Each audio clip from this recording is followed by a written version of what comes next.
जय हिंद।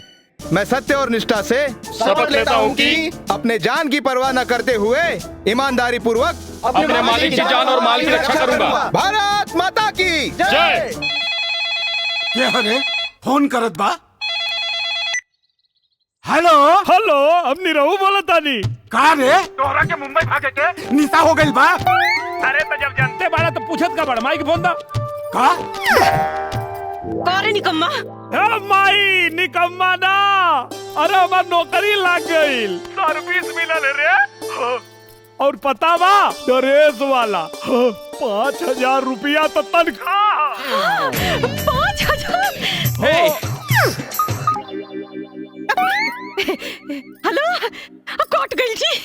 हमार बेटा 5,000 की नौकरी करता। 5,000 की नौकरी। 5,000? यहाँ सिर्फ काम पे ध्यान देने का, जो मैं बोलेगा ना वो करने का, ना सुनना नहीं मांगता मेरे को, बुझा? हाँ बुझा। हाँ। होके वाली मेरे अरु के फोन आ गइल बा, पूछे खातिर कि हम मुंबई सही से पहुंच गइल बानी कि ना। Excuse me. Hello. Hello darling, I love you. इंतजार करत रही।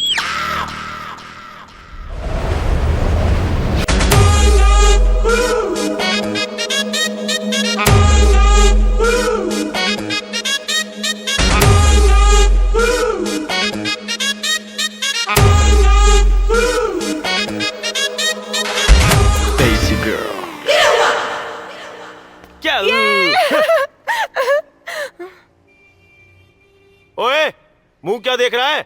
बोल दे। अबे दे। अरे अंकल बोल तो दो।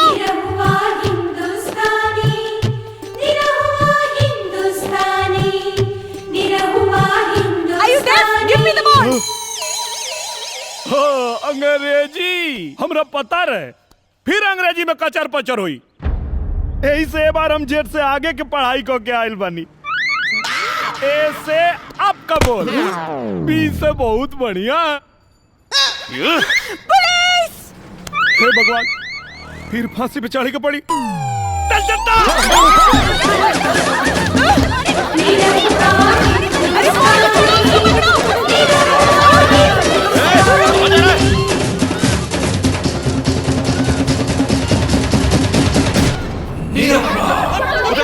उधर क्या होगा? Come on! सिद्धि विनायक भी घुमा देव, माउंट मेरी भी दिखा देव, और हाँ एलिफेंटा गुफा भी दिखा देव, महालक्ष्मी मंदिर भी दिखा देव, और लास्ट में चलल जाई जुहू चौपाटी पे। ओजा सब लोग मिलके ना किसी किसी खेलेला, एगो एजा से किसी भेजा ना, जल्दी से मजा आ जाई। प्राइवेट बात ध्यान से नहीं सुनने का, कान में टेपा लगा लेने का। चलो सब सुन लिया। ओम सूर्याय नमः। ओम सूर्याय नमः। ओम सूर्याय नमः।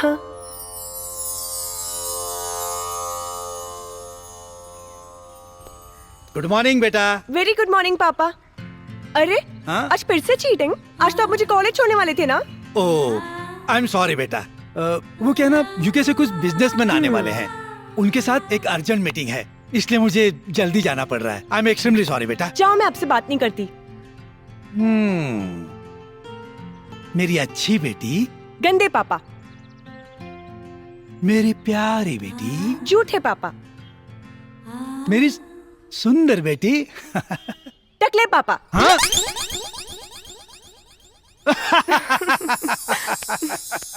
दिलवा ले गईलू रानी बोतल में भर के, कहाँ चल गईलू हमके दीवाना करके। देसिका। दिलवा ले गईलू रानी बोतल में भर के। मैडम जी आओ तरी, जल्दी से गेट खोलो, सलूट करो, और गेट खोल के जल्दी से सलूट तान दो। हाँ। देसिका। अरे बाप रे, हम तो अपना मन जोगे रानी के निगरानी में लागल बानी।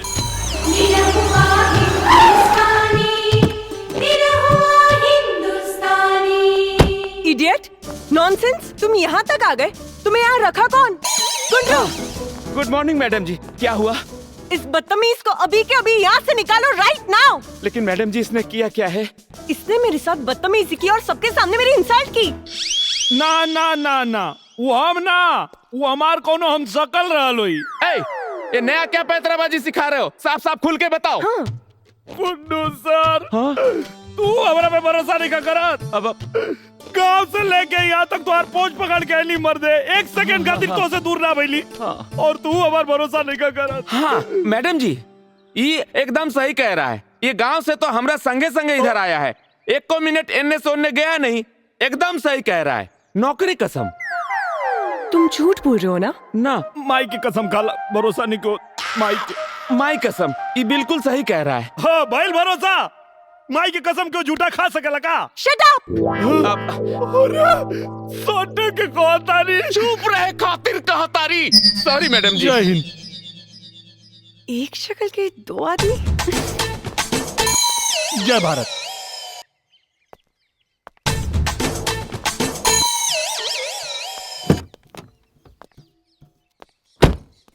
By by.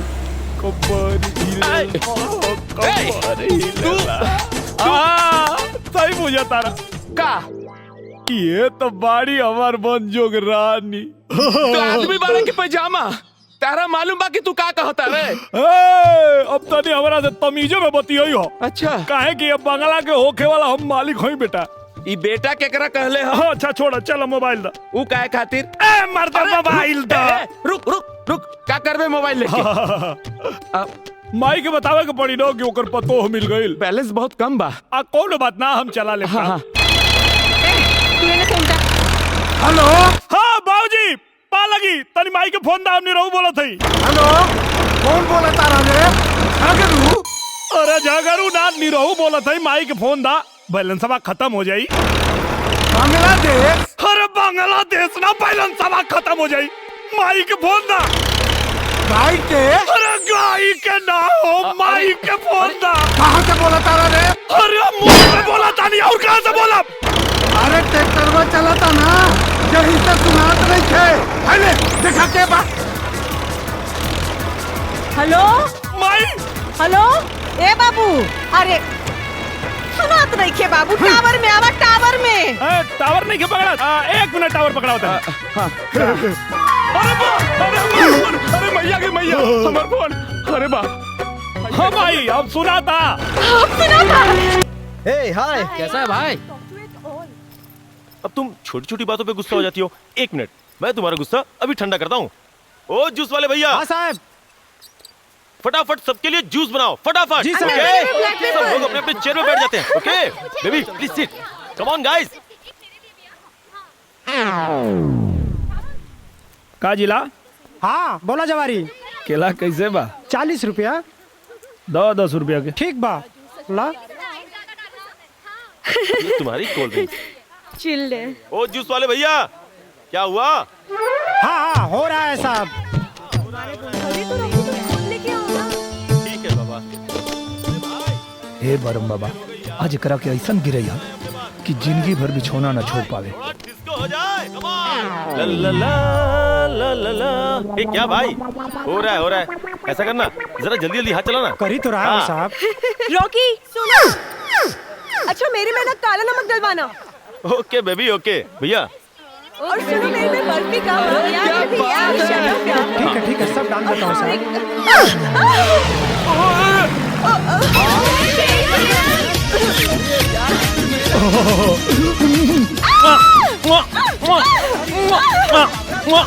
Stop it! दूर हटो, बेवकूफ गंवार देहाती। रॉकी सबने किसके ऐसे मारा? Just kill him. Don't worry, अब देखता हूँ ये बेवकूफ गंवार यहाँ से बच के कैसे जाता है।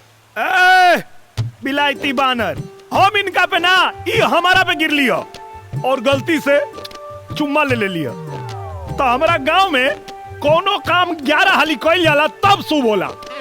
अभी 8 चुम्मा लेनी हो तो बिचवा में आ गिला हो। कोनो बात ना, अभी 3 चुम्मा और ले, और तोहरा अंदर दम बानू तो रोक के दिखावा। इंडी रहुआ हिंदुस्तानी के चैलेंज बा। अच्छा तो ये बात है, तो मैं भी देखता हूँ तू मेरी गर्लफ्रेंड का कैसे चुम्मा लेता है। Your challenge accepted. पक्का ना? हाँ बे पक्का। अरे रॉकी ये क्या कर रहे हो? अरे डोंट वरी डार्लिंग, मैं हूं ना। डार्लिंग थोड़ा पीछे, थोड़ा पीछे। तीन गो चुम्मा के बाटे सवाल, तू काहे बवाल करेला?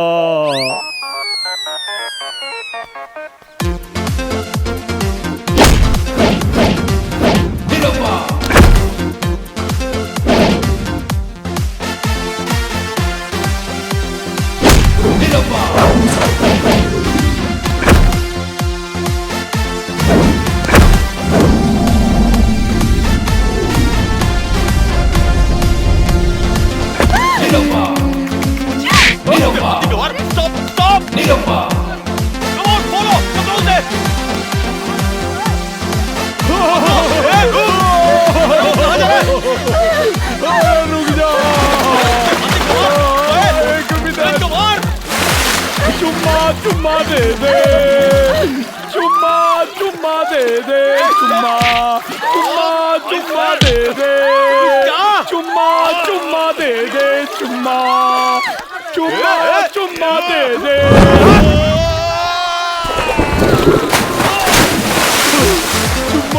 चुम्मा दे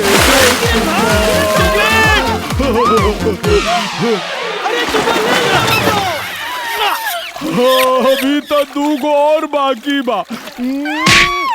अरे हाथी गवार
डार्लिंग,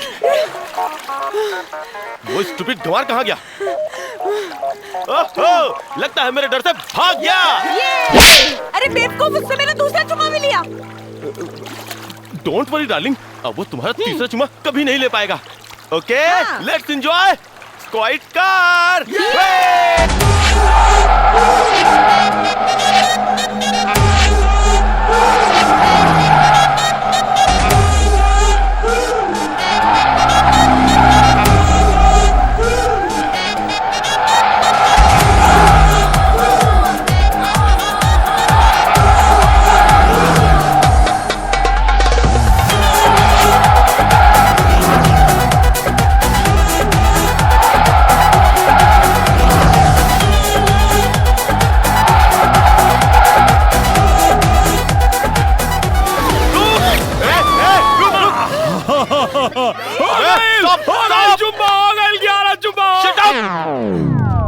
तुझ्या तो पप्पी घेतोस? छोड़ना नहीं चल तुला दाखवतो।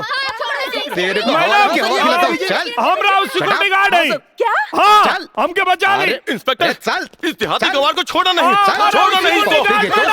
इसको बिल्कुल नहीं छोड़ना। गंवार देहाती। किरण, किरण, किरण। कांता भाई जल्दी करो, लेट हो रहा है। वही साहब, झालं बघा। हाँ सोनिया बेटा बोलो। किरण बेहोश हो गई। What? किरण बेहोश हो गई? कैसे? कहाँ है वो? डॉक्टर अंकल, किरण कैसी है आप? डॉक्टर, कुछ पता चला क्या? बेटी, जब तक टेस्ट रिपोर्ट नहीं आ जाती मैं कुछ नहीं कह सकता। अरे ये सब क्या हो रहा है? और मुझे स्ट्रेचर पे कहाँ लेके जा रहे हो तुम लोग? बेटा सुनो बेटा, तुम्हें एडमिट होना है बेटा। जस्ट टेक रेस्ट, तुम्हें आराम की जरूरत है। हाँ किरण। अंकल, आराम की जरूरत मुझे नहीं आपको है। जस्ट मुझे उतारो। किरण, पापा। किरण बेटी क्या हो गया तुम्हें? ए मकवाना, क्या हो गया मेरी बेटी को? खन्ना। अंकल एक मिनट। नथिंग पापा, मॉर्निंग में ब्रेकफास्ट नहीं किया था, इसीलिए चक्कर आ गया। Now I am quite well and कहिए तो डांस करके दिखाऊं? देखो। अब चले। Bye uncle. बाय। डरा दिया था तुमने मुझे। पापा आपको सिर्फ सोनिया ने कहा होगा। अपनी केयर करो बेटा, you are not child now. But why papa? I am fit and fine और मुझे खा खा के भैंस नहीं बनना। मुझे तुम्हारी एक भी बात नहीं सुननी। कांता भाई, साहब बोला, मैं 1 महीने के लिए आइसलैंड जा रहा हूँ। वहाँ फोन लगे ना लगे, डॉक्टर ने किरण को आराम करने के लिए कहा है और इस 1 महीने में किरण को घर से बाहर नहीं जाने देना है, समझी? और एक बात, इसके खाने पीने का अच्छे से ध्यान रखना। तुम्हें काय भी चिंता करने का साहब, मैं अच्छे से ख्याल रखूंगी मैम सबका। बाय बेटा। Bye papa. Take care. You too. Bye uncle. Bye papa. Bye. Take care and happy journey. Bye बेटा। बाय। साहब साहब साहब। अरे कुन्नू सर, हमके पता रहे तू हमके छोड़वा ले बा। तू थोड़ा देर चुप रह सकेले, बात कर रहल बानी ना। साहब गांव से नया नया आया है ना साहब, यही से गलती कर दिया साहब। छोड़ दीजिए ना इसको साहब, सीधा आदमी है साहब। सीधा आदमी? हाँ साहब। खरो संग दोस्तों? हाँ साहब। बाप रे, पार्क में जाके लड़कियों को छेड़ता ही है और तू इसे सीधा साधा बता रहा है। अच्छा हे बगे, जास्त डोक्यात जाऊ नको सा, वरना तुझे भी अंदर डाल दूंगा। नहीं साहब। चल निकल यहाँ से। कशिश न्यूज में एक बार फिर आपका सर, स्वागत है। न्यूजला 100 करोडांच्या चोरीचे सीसीटीव्ही फुटेज दाखवतायत। जैसा कि मैं अपने दर्शकों को बता दूं कि आज तक की सबसे बड़ी रॉबरी अंधेरी वेस्ट के आईसीआईसीआई बैंक के चेस्ट ब्रांच में हुई थी, जिसे कि आप सीसीटीवी के फुटेज में देख रहे हैं। पहले तो मैं अपने दर्शकों को चेस्ट ब्रांच के बारे में बता दूं। ये वो ब्रांच है जहां पे अंधेरी वेस्ट जोन का आईसीआईसीआई बैंक का सारा पैसा रखा जाता है। ताज्जुब की बात तो ये है कि इतनी बड़ी सुरंग बनने की किसी को कानों कान भनक तक नहीं लगी। पुलिस इन अज्ञात लुटेरों को पकड़ने के लिए जगह जगह छापे मार रही है और ये पूरा मामला सीआईडी तक पहुंच चुका है। ताज्जुब की बात है कि किस तरह इन हमरा पता बा ई चोरी के कइले बा। रे, ई का बकवास करता रे? कुन्नू सर, हम बकवास नहीं करत। हमरा पता बा कि पैसा के चोरैले बा और कहां धइले बा। हमरा कपार पे 7.5 चढ़ल रहे जे तेरा के हम गांव से लाके मुंबई में नौकरी दिलवा देनी। अरे तेरा चक्कर में हमरा अब नू तो नौकरी तो जेबे करी, फांसियों पे चढ़ा दिए ये लोग। अरे यार बोल देना इनका के कि तू झूठ बोलता रे। काहे बोली झूठ? हम कोनो पाकिस्तानी है का? पाकिस्तानी? मर मर, अकेले अकेले मर, फांसी पे चढ़। जय राम जी की प्रणाम। हो साहब ई पगलवा को ना फांसी पे चढ़ा दीजिए, फांसी पे। हम जा रहे हैं, मर अकेले अकेले। छत्ता पे चड्डी सूखने के लिए डाले थे, उतार लीजिएगा ना तो कोनो चोरा लेगा। बोल रहे, तुझे 100 करोड़ के रॉबरी के बारे में क्या पता है? हम ना बताई। बोल। कोनो कीमत पे ना बताई। सर, हा मामला सीआयडी वाल्यांचा आहे, आपला हस्तक्षेप करणं ठीक नाही।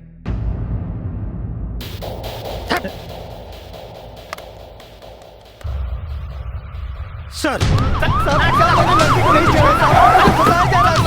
साहब मुझे छोड़ दो साहब, मैंने कुछ नहीं किया साहब, मैंने नहीं चढ़ाया साहब। सर कहाँ है वो? लॉकअप में है, आइए।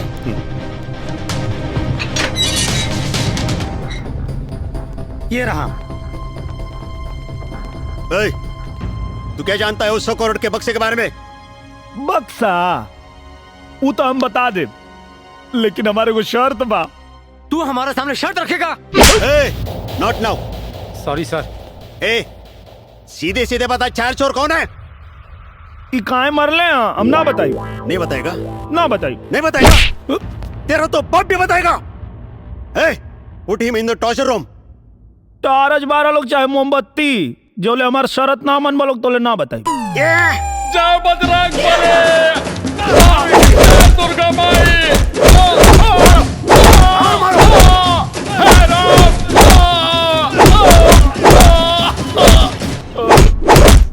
बोल, 100 करोड़ की रॉबरी के बारे में क्या जानता है? बता। मारो। सर, उस लड़के ने 100 करोड़ की रॉबरी के बारे में कुछ बताया? Not know. सर, उसने लुटेरे के बारे में कोई जानकारी दी? अभी नहीं। सर, अभी तक उनका मुंह क्यों नहीं खुलवा पाए? पता नहीं किस मिट्टी का बना है वो, टूटने का नाम ही नहीं लेता है। बट हमें भी उसे तोड़ने के बहुत से तरीके आते हैं। That's enough thank you sir it's all sir side please side please हटिए sir please sir it's all sir Neha, जैसा कि आपने सुना है, सीआईडी अधिकारी के लाख कोशिश करने के बावजूद भी उस लड़के ने 100 करोड़ की रॉबरी के बारे में अभी तक अपना मुंह नहीं खोला है। रूबी, उस लड़के के बारे में पता चला कि आखिर वो है कौन? नेहा, पुलिस सूत्रों से पता चला है कि उस लड़के का नाम नीरव कुमार यादव है, जो गांव टडवा टप्पा सौरी, जिला गाजीपुर, उत्तर प्रदेश का रहने वाला है और यहाँ अपने दोस्त के साथ सिक्योरिटी गार्ड की नौकरी करता है। नीरव कुमार यादव कोण आहे रे? या हलकटाला माहित कसं पडलं रे की 100 करोड आपण लोकांनी उडवलेत? ए भाऊ, अगर निरहू को सब कुछ पता ही है तो पुलिस को क्यों नहीं बता रहा है भाई? खूब शाना है भाई, अपन लोगों से सौदा करना चाहता है। अपन को इस हालत से बचने का है ना, तो उस लौंडे को पुलिस कचड़ी से उड़ाना पड़ेगा। बरोबर। Oh no no, it's a matter of our company's reputation. कुछ भी करना पड़े, कोई भी स्ट्रेटेजी अपनानी पड़े, कोई सौदा करना पड़े, हमें 100 करोड़ को रिकवर करना जरूरी है। अदरवाइज हमारी कंपनी को बैंक को इतने बड़े अमाउंट का भुगतान करना पड़ेगा। Do you understand? यस सर। किसी भी तरीके से उस नीरहू कुमार यादव को मोल्ड करो। ओके सर।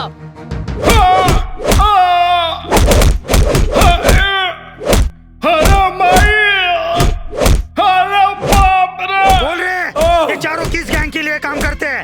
चल बोल नौकर। कितना बार कहे कि ना बताई तो ना बताई।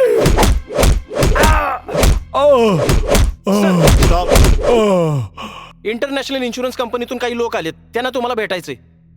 इंश्योरेंस वाले?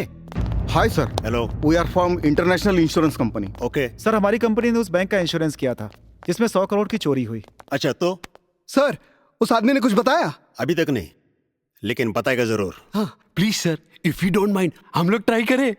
आपको क्या लगता है हमें झक मारे बेटे? सर एक्चुअली यू शट अप। ये आई राज उगलवाने। गुन्हेगारांकडून गुन्हा कबूल करून घेणं म्हणजे काय पॉलिसी काढायचं काम नाहीये।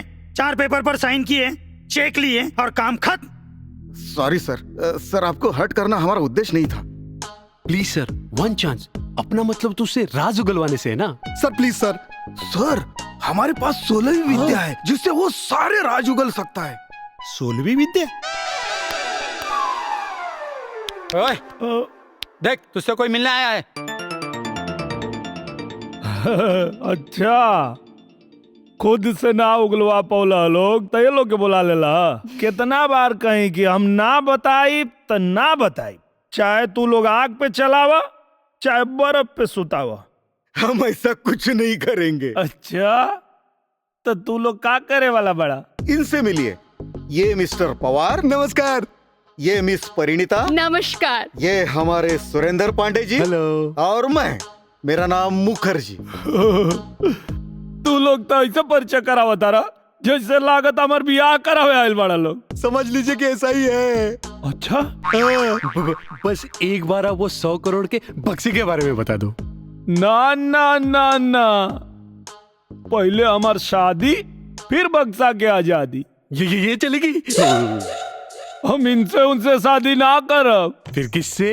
हमार शादी तो हमार मनजोग रानी से हुई। मंजोगे रानी? अरे सर, मतलब सपनों की रानी। अरे बाबा, हमें भी तो बता दो आपकी सपनों की रानी है कौन? किरण खन्ना। नो नो नो, तुम्हारी 100 करोड़ की और तुम्हारी कंपनी की ऐसी की तैसी। तुम लोगों ने ऐसा सोच भी कैसे लिया कि मैं उस गवार से शादी करूंगी? निकल जाओ, वरना तुम्हारे सबके सर फोड़ दूंगी। आउट!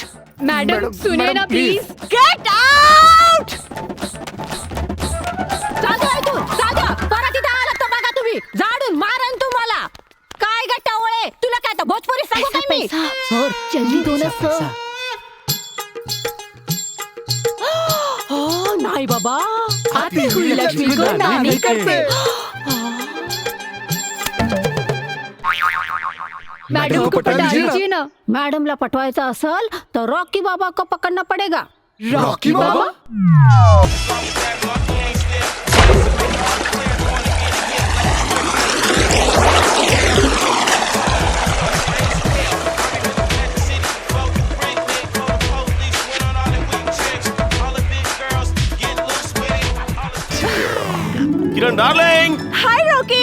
मैं तुम्हारे लिए एक मस्त प्लान लेके आया हूँ। ओह, holiday plan. Oh no darling, एक दिन में 1 करोड़ कमाने का प्लान है। Oh really? क्या प्लान है? शादी का मैडम जी। फिर से आ गए तुम लोग इधर? चले जाओ यहाँ से। मैडम जी, मैडम प्लीज। हाँ मैडम जी। Darling please relax, cool down, cool down, cool down. तुम मुझे कूल डाउन बोल रहे हो? हाँ तुम? मैडम जी, मैडम। Get out. मैं कुछ भी नहीं करने वाली, समझे तुम लोग? सब के सब यहाँ से निकलो। Kiran, Kiran, please please listen to me. No, तुम मुझे इस गवार बदतमीज से शादी करने के लिए बोल रहे हो? तुम? I don't believe this. Kiran, Kiran, please. अरे शादी नहीं यार, फिल्मी ड्रामा। फिल्मी? यस बेबी, जैसे फिल्मों में हीरोइन फेरा लेती हैं, सिंदूर लगाती हैं, शादी हो गई और सीन ओवर, और सब लोग अपने अपने पैसे लेके अपने अपने घर। मैडम जी, बस आपको सिर्फ इतना ही करना है और इसके बदले हम आपको 1 करोड़ देंगे। 1 crore?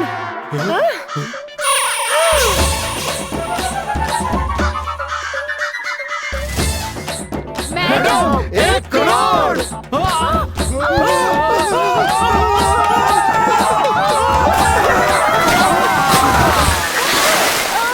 Oh my God. Darling, इतना हाइपर क्यों हो रही हो? 1 करोड़ दे रहे हैं, 100 लाख, और बदले में करना क्या है? शादी का एक छोटा सा ड्रामा मैडम, प्लीज। हाँ डार्लिंग, एक छोटा सा ड्रामा, और उस ड्रामे से उस अनपढ़ जाहिल गंवार देहाती से हमेशा के लिए छुटकारा। नहीं, मैं इतना बड़ा रिस्क नहीं ले सकती। ये रिस्क नहीं मैडम, ये ड्रामा फिक्स है। बस एक बार ये ड्रामे वाली शादी हुई और जैसे ही उसने 100 करोड़ का राज बताया, फिर तो हम उसे रॉबरी के जाल में ऐसा फंसाएंगे कि बाहर की दुनिया उसे देखना नसीब ही नहीं होगा मैडम जी। डार्लिंग, तुम सोच क्या रही हो? हाँ बोल तो ना, प्लीज से यस। हाँ मैडम रेडी? ओके डन। भगवान विष्णु मंगलम गरुड़ध्वज मंगलम पुंडरीकाक्ष मंगलाय तनोहरि। ओम मंगलम भगवान विष्णु मंगलम गरुड़ध्वज मंगलम पुंडरीकाक्ष मंगलाय तनोहरि। विघ्नेश्वराय वरदाय सुरप्रियाय लंबोदराय सकलाय जगद्धिताय नागाननाय सूर्यज्ञ विभूषिताय गौरीसुताय गणनाथ नमो नमस्ते। या देवी सर्वभूतेषु मातृरूपेण संस्थिता नमस्तस्यै नमस्तस्यै नमस्तस्यै नमो नमः। अब विवाह संपन्न हो गया, आज से आप लोग पति पत्नी हो गए।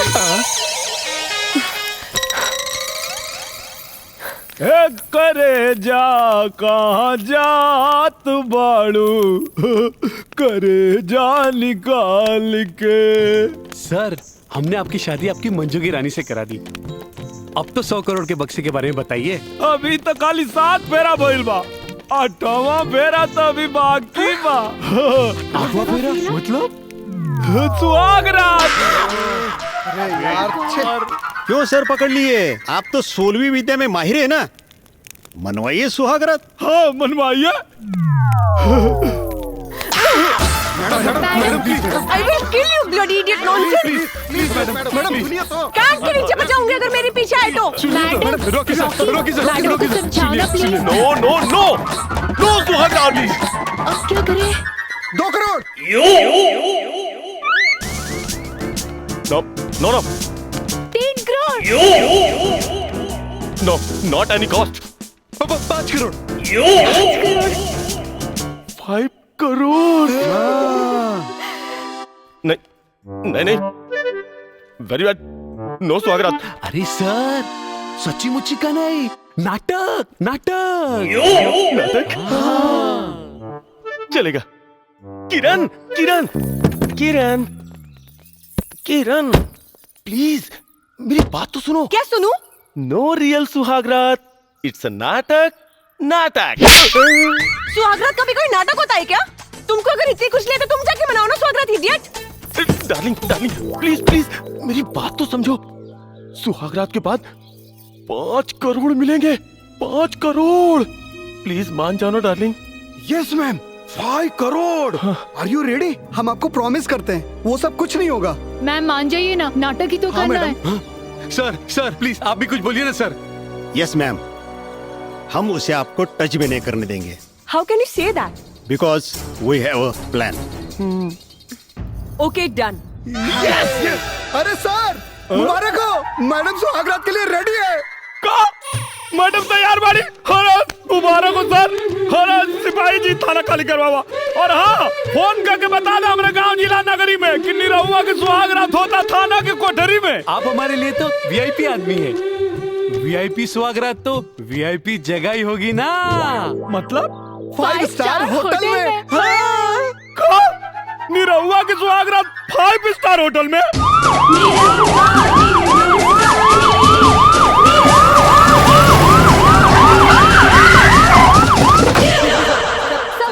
सर आपने कभी सोचा था कि आपकी सुहागरात 5 स्टार होटल में होगी? आपको कैसा लग रहा है कि आपकी सुहागरात 5 स्टार होटल में मनाई जा रही है? बहुत ज्यादा खुशी हो रहा है और ज्यादा जानकारी चाहिए तो पहले सुहागरात मना लेते हैं। जल्दी हटिए। हबक रे हाथ से तो।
वाह, कबाब, शराब, शबाब।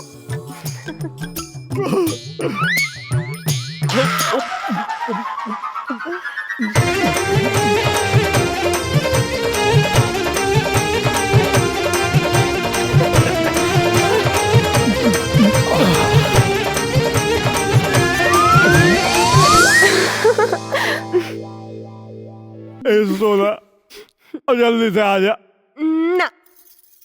देखा, अब मूर्छा पे चढ़ा के धोखा मत दो। पहले 100 करोड़ के बारे में बताओ, फिर उसके बाद। 100 करोड़? ए डार्लिंग, अब तू हमके धर्म संकट में डाला था। इसमें धर्म संकट में आने वाली कौन सी बात है? अब मैं किरण बलराज खन्ना नहीं, किरण निरहु यादव हूँ। तुम मेरे पति और मैं तुम्हारी पत्नी हूँ। सर, लगता है लाइन पे आ रहा है। और पति पत्नी के बीच में कोई राज नहीं रहता। हमरा के पते नहीं के का बताई, हमें के कैसे समझाई कि हमके खुद नहीं के पता। हम खाली बियाह करे खातिर कुछ झूठ बोले रहे। क्या सोच रहे हो? कुछ बोल क्यों नहीं रहे हो? सुसु करके आवता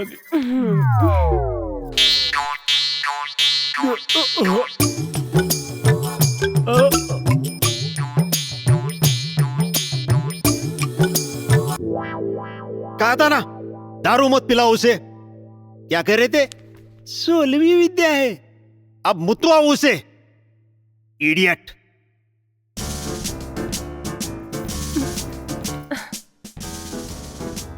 सर इतना टाइम? मुझे तो कुछ डाउट लग रहा है।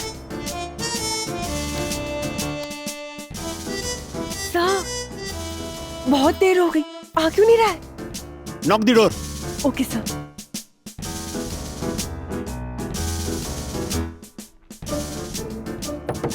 पतिदेव, मेरे प्यारे पतिदेव, निरवा डार्लिंग, डार्लिंग।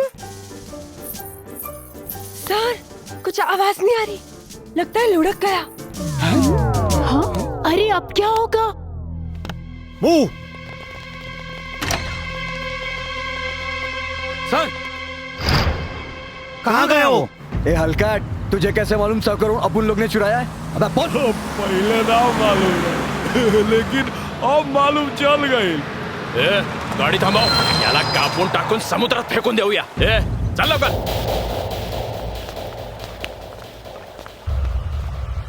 काढायची पट्टी.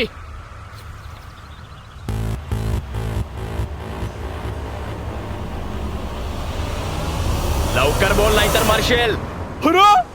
समुंदर! समुंदर के पाणी. अरे पागल है क्या? पाण्यामध्ये खेळतो. पाणी.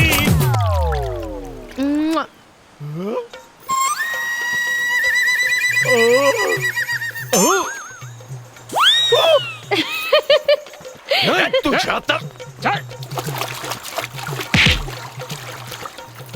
अरे शाण्या. अरे शाण्या बोल ना. अरे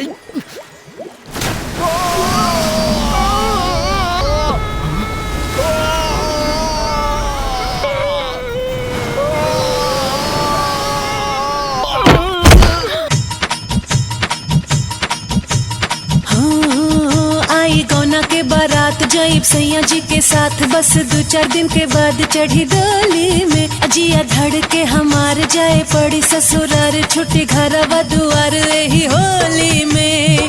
अपना मर्जी के हम मालिक, हुक्म दोसर चलाई। मानी नाही मोर बलमुआ, सारी रात सताई। करी मोहे परेशान सभी सोच।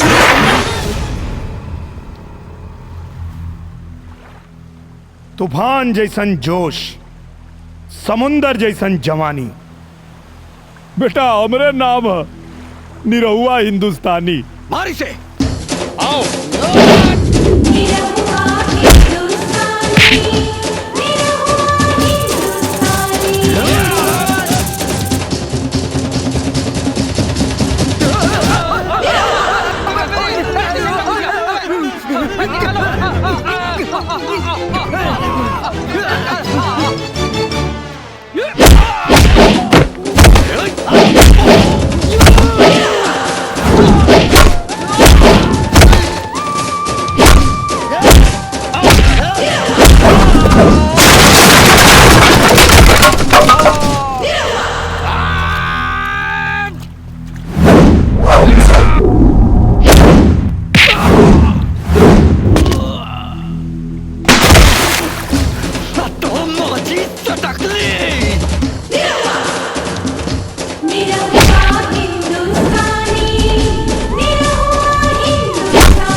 सर पूरा होटल देख लिया, कहीं नहीं मिला वो।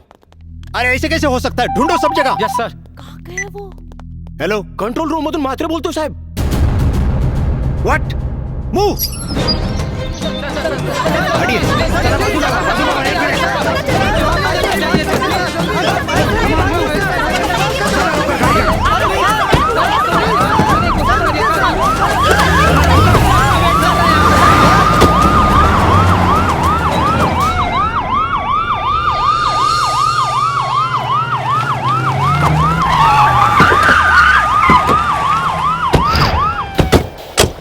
निकलो बाहर, पुलिस ने तुम सबको चारों तरफ से घेर लिया है। चलो जल्दी, कोई होशियारी नहीं। तुम लोगों ने थोड़ी सी भी चालाकी की तो तुम्हें गोली मार दी जाएगी। साहेब, जेकरा के तू लोग ढूंढत बाड़ा, वो गाड़ी में ना, कचरा पेटी में कचरा भी न था। हाथ ऊपर कर। Hands up. हिलना मत। बाहर निकल। चला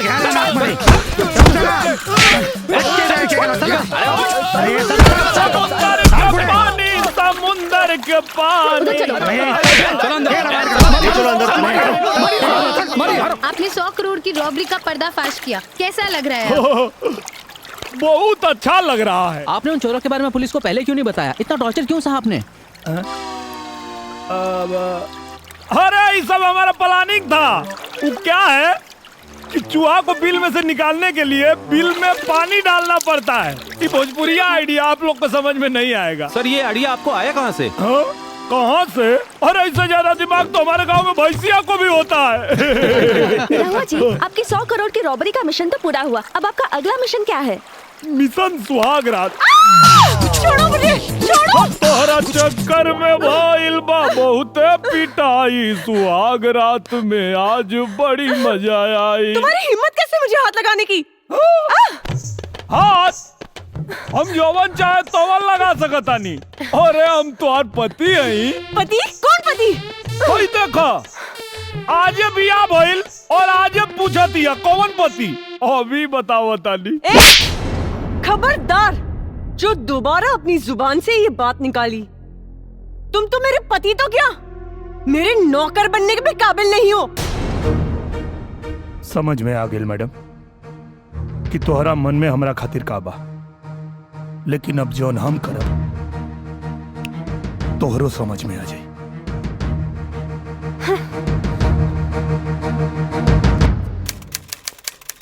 मिस किरण खन्ना, ठीक है ना भाई जी?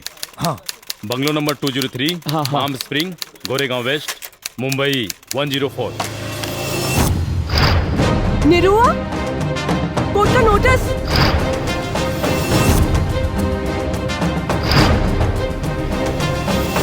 मैं गीता पे हाथ रख के कसम खाती हूँ कि जो कुछ भी कहूंगी सच कहूंगी, सच के सिवा कुछ नहीं कहूंगी। हाँ तो Mrs Kiran Yadav. Excuse me, Kiran Yadav नहीं, किरण खन्ना हूँ। किरण खन्ना तो आप पहले थी। मेरे मुवक्किल से शादी करने के बाद आप किरण यादव हो गई है ना? लेकिन मैं शादी को शादी नहीं मानती। Point to be noted my lord. अपने पूरे होश और हवास में अपनी मर्जी से शादी करने के बावजूद ये कह रही है कि ये शादी को मैं शादी नहीं मानती, जबकि इसका पुख्ता प्रमाण ये है, ये मैरिज सर्टिफिकेट। क्या इस प्रमाण पत्र में किए गए हस्ताक्षर आपके नहीं हैं? यस सर, लेकिन मुझे फंसाया गया है। किसने फंसाया है आपको? मिस्टर मुखर्जी ने जज साहब। मिस्टर मुखर्जी को कटघरे में बुलाया जाए। नहीं नहीं जज साहब, ये शादी तो इन्होंने अपनी मर्जी से की है, जिसके गवाह है इनके दोस्त मिस्टर रॉकी। हाँ तो बताइए मिस्टर रॉकी, क्या आप इनको जानते हैं? Yes, she is my girlfriend. Girlfriend? अगर ये आपकी गर्लफ्रेंड है तो आपने इनकी शादी मेरी मुवक्किल निरहुआ कुमार यादव से क्यों करवाई? मतलब आप नामर्द हैं? क्या बकवास कर रहे हैं आप? मैं मर्द हूँ। आप नामर्द हैं? मैं मर्द हूँ। आप नामर्द हैं मिस्टर रॉकी। जज साहब, इनको पता नहीं है मैं रोज सुबह 2 लहसुन खाता हूँ। इसीलिए आपने अपनी गर्लफ्रेंड की शादी मेरे मुवक्किल ये देसी मर्द निरहुआ कुमार यादव से करवाई। ये सच है या नहीं? जज साहब, मैंने इस वजह से थोड़े ना शादी करवाई। तो किस वजह से करवाई है? मिस्टर मुखर्जी के कहने पे। मिस्टर मुखर्जी ने कहा कि मैं किरण को 1 करोड़ रुपए दूंगा। जज साहब, इसलिए मैंने शादी करवा दी। इसमें मेरा कोई कसूर नहीं है। नहीं सर, मिस्टर रॉकी ने कहा था कि आप किरण को 1 करोड़ दोगे, आप मुझे भी 1 करोड़ दीजिए, मैं किरण को राजी करा दूंगा। Point to be noted my lord. Mrs Kiran पे इंडियन पिनल कोड की धारा 120B आपराधिक षड्यंत्र और धारा 420 का भी केस बनता है।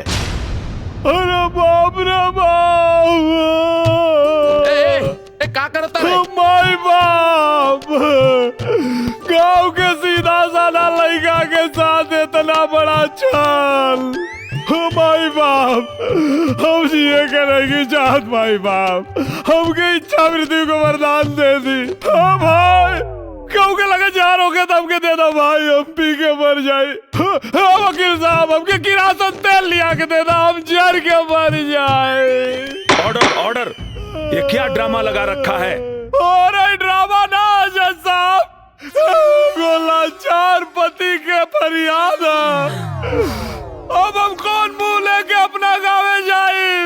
अब अगर हम गाँव जाए तो अपन मेहरारू के लेके जाए, ना तो गाँव में हमार लाश जाए जज साहब।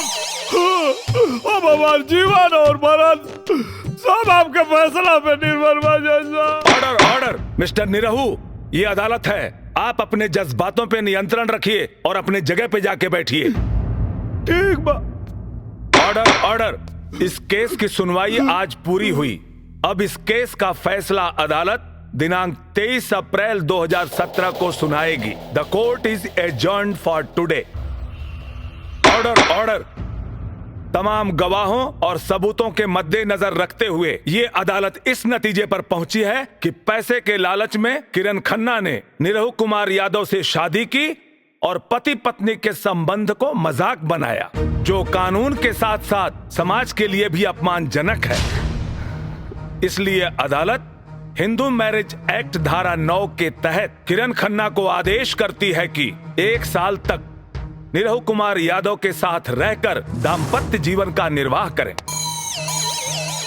1 साल के बाद अगर ये चाहें तो अदालत में तलाकनामा दायर कर सकती हैं और ये अदालत निरहू कुमार यादव को सचेत करती है कि किरण कुमार से किसी प्रकार की जोर जबरदस्ती ना करें। एकदम नहीं करेंगे माई बाप, बस ही मत करें हमारे साथ में।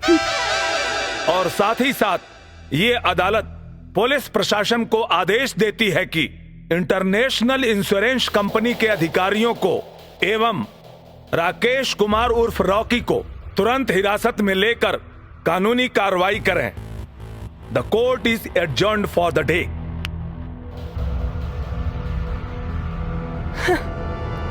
Thank you sir. Inspector, hands up, hands up. Darling, तुम किधर? अगर किसी ने भी बचाने की कोशिश की तो इसे जान से मार दूंगा। रोके, छोड़ो मुझे। Oh my God! Shut up! Good shot, good shot. चल छोड़ो मुझे, छोड़ो। ले जा। खा करे जा, अब तो चला ही के पड़ी।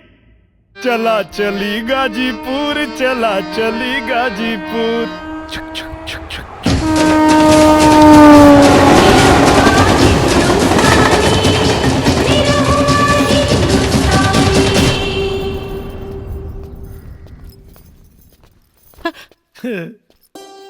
अरे बेटा, कितना दिन बाद तोरा के देखा थी बचवा। प्रणाम चाचा जी। कार कुनरवा, बढ़िया कैलीस की नलायकों के मुंबई में नौकरी लगा दे ली।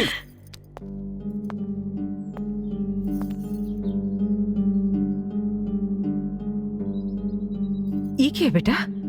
तुहार बहू रानी।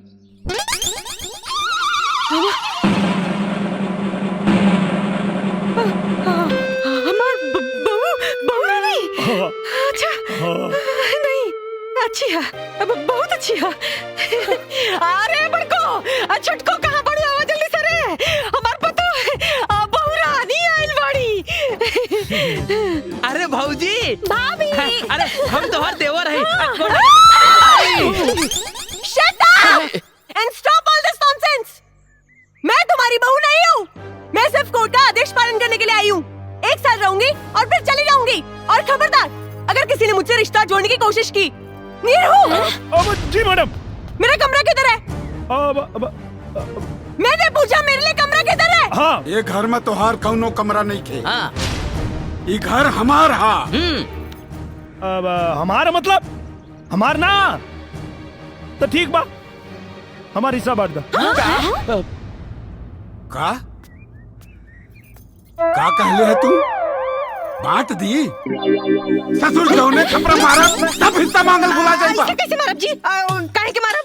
ई घर हमार, ए घरे का मालकिन हम, त हमार कमरा हमरे बेटा का कमरा। जा बेटा, जा जा हमरे कमरा में जा, जा जा। आई मैडम, जा कमरा में जा। हम हो जाते नहीं। आए तय कहाँ रे? मैडम जी के लगे। मैडम जी के लगे? हाँ तू नहीं। अरे बाप रे, ना ना ना ना ना, घर जाता नहीं। अरे बाप रे बाप, कहाँ फंस गई नहीं। हमरा मना करे के बाद भी घर में घुसा दे लो। अरे हमरा तो कौनो इज्जत नहीं थे। और न टका, और न टका, और न टका, कौन न टका बे? भाग यहाँ से, चुप, भाग यहाँ से, भाग जी। कहाँ? यहाँ। हाँ बोली। जब वो बेशरम लड़की खुद के घर के बहू मानते नहीं के, तकाऊ ना हक से यहाँ रही। हमार वंश बढ़ावा खातिर जी। अरे 1 साल के बाद जाए वाली बिया, ओकरा से तू वंश बढ़ावे के उम्मीद लगावले बड़ू। इतना बड़ हो गई नी, इहो नहीं के पता कि लड़का होके खातिर खाली 9 महीना चाहेला, सालों भर ना। अरे जब उन्हीं रहुआ के अपन पति मानते नहीं थे तो 9 महीना आपका 9 साल में भी कुछ ना होई। काहे ना होई जी, और कैसे ना होई, जरूर होई। एक बात बताई, जब हमार लड़का और शहरी लड़की के मुंबई शहर से उठा के गांव में लिया सकेला, तो अपने छोट छोट बच्चन कमाई काहे ना बना सकेला? जरूर बनाई जी, हमरा के अपना बेटा पर भरोसा बा। देख ले भाग यहाँ से। देख ले। चाचा तोरे घर क्यों आइल बा? क्या रे? पता नहीं के। मैं किरण का डैडी हूँ। आई बैठी। मैं यहाँ बैठने के लिए नहीं आया हूँ। मेरी बेटी कहाँ है? पापा पापा। किरण बेटा, ये तूने क्या किया? अनजाने में मुझसे बहुत बड़ी गलती हो गई पापा। कोई बात नहीं, तुम्हारी गलती सुधारने के लिए मैं आ गया हूँ। निरुआ कहाँ है? अरे ससुर जी प्रणाम। Shut up! मुझे ससुर जी नहीं, साहब जी कहो। राजा का मुकुट पहनने से कोई भिखारी राजा नहीं बन जाता। अब भिखारी की क्या औकात होती है मैं अच्छी तरह जानता हूँ।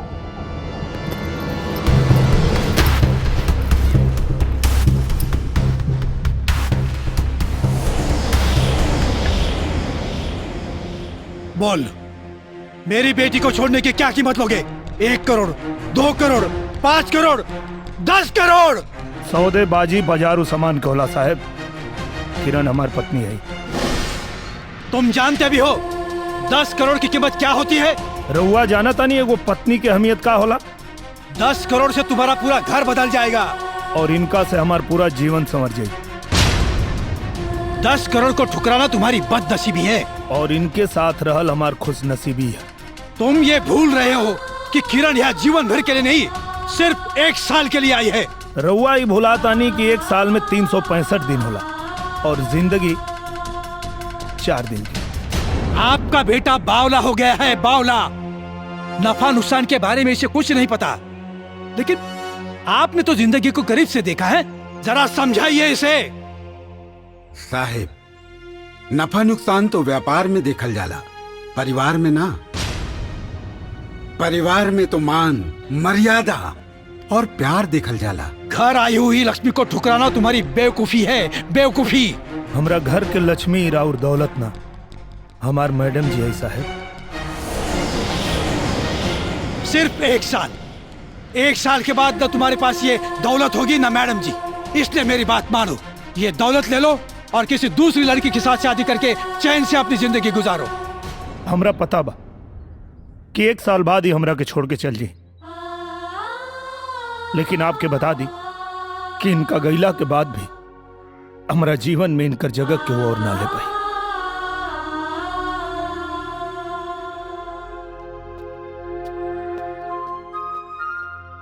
वैसे तो हमनी के संस्कार ना हा कि द्वारी पर आयल मेहमान के जाए के कहीं। बाकी रहुआ एगो मेहमान की हैसियत से ना, एगो खरीदार के हैसियत से आयल बानी। यही से हमरा के ई कहे के पड़ता कि आपन ई कागज के टुकड़ा उठाई और उल्टे पांव निकल जाएं।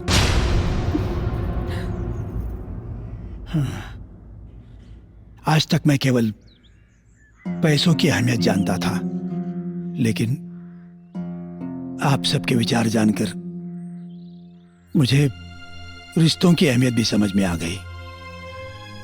एक बाप होने के नाते मुझे इस बात की तसल्ली हो गई है कि मेरी बेटी सही और सुरक्षित जगह पर है। बेटी, उम्मीद करता हूं कि अगली बार जब मैं यहां आऊं तो मुझसे बेटी के रूप में नहीं, इस घर की बहू के रूप में मिले।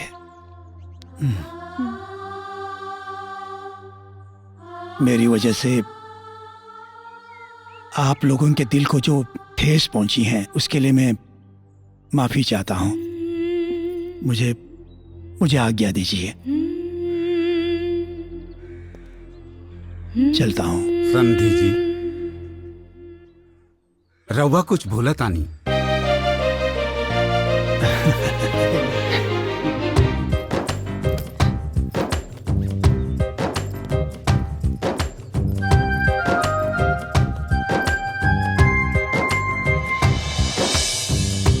आओ लोगन।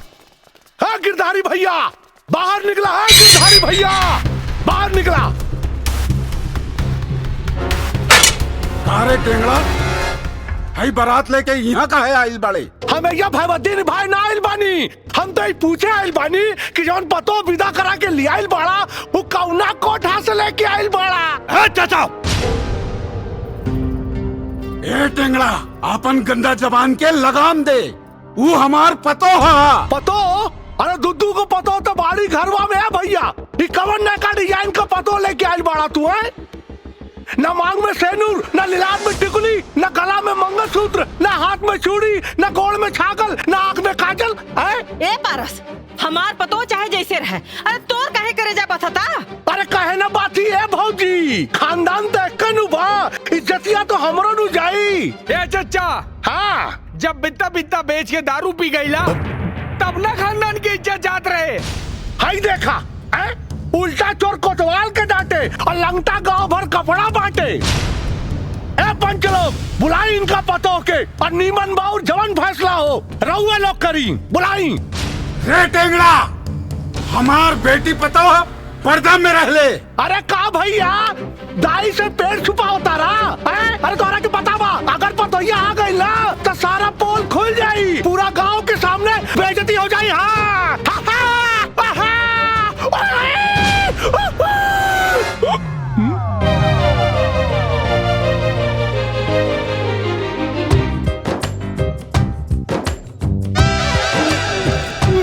बाबू, अरे क्या करता रे? अरे क्या मुंह तता रे? तो ना माइक है। अरे बंद कर रे। अरे मुंह तता, अरे बंद कर। अरे बंद कर रे, कपड़े मुझ में बंद कर। अरे मारा रे, बंद कर रे। तू ही तक काले वाला चचा की निरहू भैया का बियाह हो जाई तो हम मुंह पे मुतवा ले और नतका जिया नंगा राजकुमार। अरे हमारा औलाद ना बुझाता के कर बाड़े रे, बहुत कूटब। अरे हटा, अरे अपने औलाद बा, अपना घर में तो तुहार चूल्हा जलाओ के औकात नहीं के और दूसरा के घर में आग लगावाइल बड़ा। ए दीदी, ए भैया, अरे ई निर्लज के तरफ से हम माफी मांगता नहीं रहुआ लोगन से, इनका के माफ कर दी, माफ कर दी। चाचा का खत्म खेला, चाची निकाली तेला और नतका। बेटी, आज तो हमरा घर के लाज राख ले लू, तोहरा के बहुत बहुत शुक्रिया।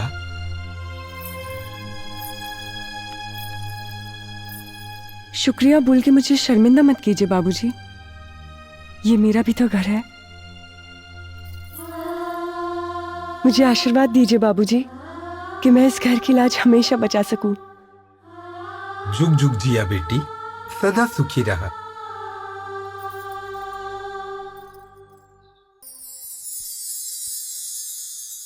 दुल्हन कितना सुंदर लागत आरू, एकदम हिंदी फिल्म के हीरोइन जैसन। दुल्हन एगो बात कही, आपन सुहाग रात के सपना तो हर लड़की सजावेली, लेकिन तोहार सुहाग रात के सपना सिर्फ तू ही ना, ये पूरा परिवार सजैले बा। मैं कुछ समझी नहीं। हमार कह के मतलब ई बा कि हमरा के और छुटकी के नसीब में भगवान माई बने के सुख तो देवे न कैलन, यही से ई खानदान के वंश चलावे के पूरा जिम्मेवारी तोहरा पे बा। बड़की भाभी। हाँ, रवा के माई बुलावताड़ी। अच्छा चला आवता। हाँ। मंजली भाभी, हाई ली राउर मोबाइल। अरे वाह, मंजली भाभी के तने रहू भैया बहुत प्यार करी ले। अच्छा, तोहरा के कैसे पता बा? कैसे पता का? जेकरा हाथ में मेहंदी खूब लाल होला, मतलब कि ओकर मरद ओकरा के बहुत प्यार करी ले।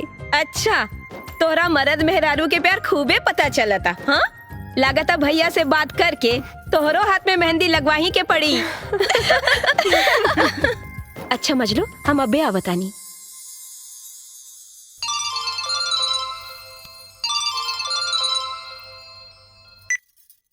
हाय सोनिया? जो के रात रउआ के ने अरे बिमला, अरे कहाँ जा तारी रे?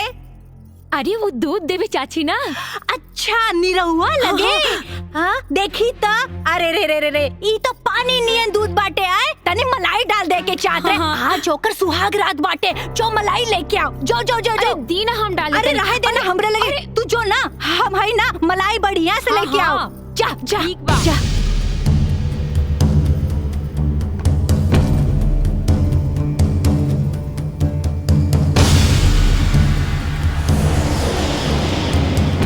ई ला चाची, अब ता खुश ना।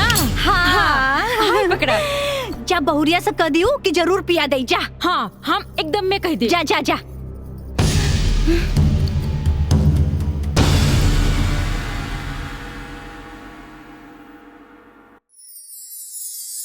दरवाजा बंद करने की कोई जरूरत नहीं है। अरे तू तो नाराज हो गिलो।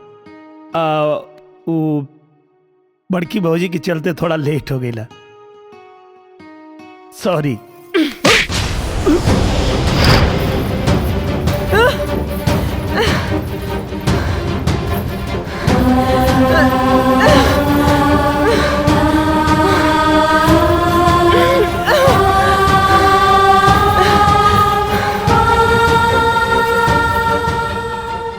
अगर तुम मुझसे सच्चा प्यार करते हो तो उसी सच्चे प्यार का वास्ता ये तुम्हारे और मेरे बीच की लक्ष्मण रेखा है। इसे कभी पार मत करना।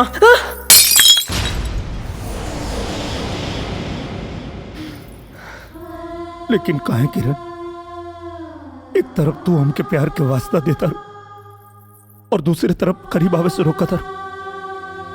काहे? क्योंकि मैं तुमसे नफरत करती हूँ और पूरी जिंदगी नफरत करती रहूंगी। लेकिन किरण, हमार कसूर का? तुम्हारा सबसे बड़ा कसूर ये है कि तुमने मुझसे प्यार किया।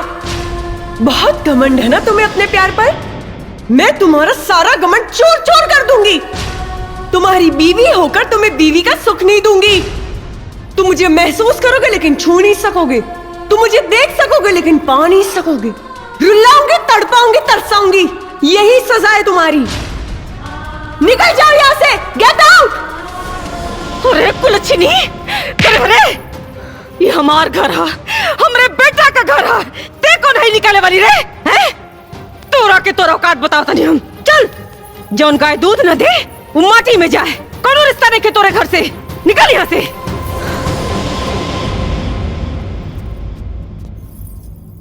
ए बुढ़िया, तू कौन होती है मुझे इस घर से निकालने वाली? हाँ, तेरा एक पैर शमशान के बाहर और दूसरा पैर चिता पर, तो तुझ में इतना रुबाब है और मेरे दोनों पैर जमीन पर। तो सोच मेरा कितना रुबाब होगा। ए लड़की, चिल्ला मत बुड्ढे, नहीं तो गले की गोटी निकल के बाहर आ जाएगी। भाग कर नहीं आई हूँ। तेरा बेटा शादी करके लेकर आया है और उसका सबूत है मांग में सिंदूर और गले में मंगलसूत्र। इतना काफी है या कोर्ट का लाइसेंस दिखाऊं तुझे?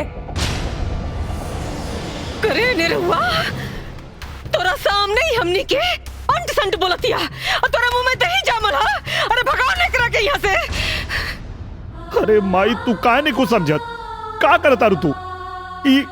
ये घर से अकेल ना जाई। अगर ई जाई तब हमरो जाए पड़ी। हाँ तो जो ना जात का ना पड़े। रुआ शांत रही, हम बात करता नहीं ना। देख बेटा, हमार बात सुन। अरे जब भी तोरा से कोनो मतलब ही नहीं के रखा तो तोरा औलाद कैसे होगी? अरे माई, हमके औलाद ना चाहिए, हमके हमार मेहरारू चाहिए। ए बुढ़िया, सुन ली ना मेरे पति की बात? ये और कुछ सुनना बाकी है? अरे कलमुही, जब तक अपना पति की पत्नी सुख देबे न करबे तो कौने बात के पति पति रख लगावता रे? ये पति पत्नी के बीच का आपसी मैटर है। Don't interfere. अरे माटी में गल तो आपसी मैटर। हमके एक खानदान का वंश चाहिए, बस।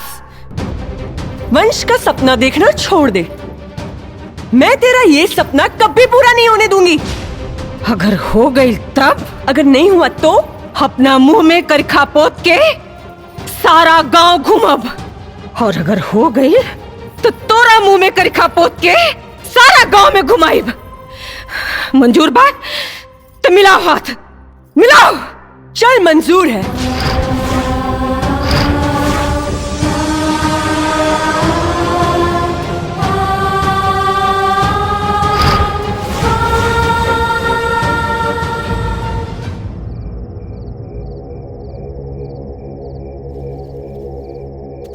बच्चा, एक फल का नाम ले। केला। बच्चा, एक सब्जी का नाम ले।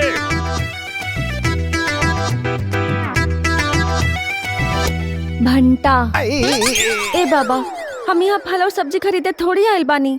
ये सब छोड़ी ना, हमके तो बस ये बताई कि हमार ब्याह कब होई। हम कब से इंतजार करत आनी। बस बच्चा, एक आखिरी सवाल। बच्चा, एक जानवर के नाम बता। घोड़ा। शांत बेटा, शांत। बस बच्चा, तुम्हारा शादी का संयोग चरमरा गया है। मालिक की कृपा से इसी लगन में तुम्हारा निकाह होगा। वाह बाबा, धन्यवाद बाबा, धन्यवाद। जा बच्चा, जा।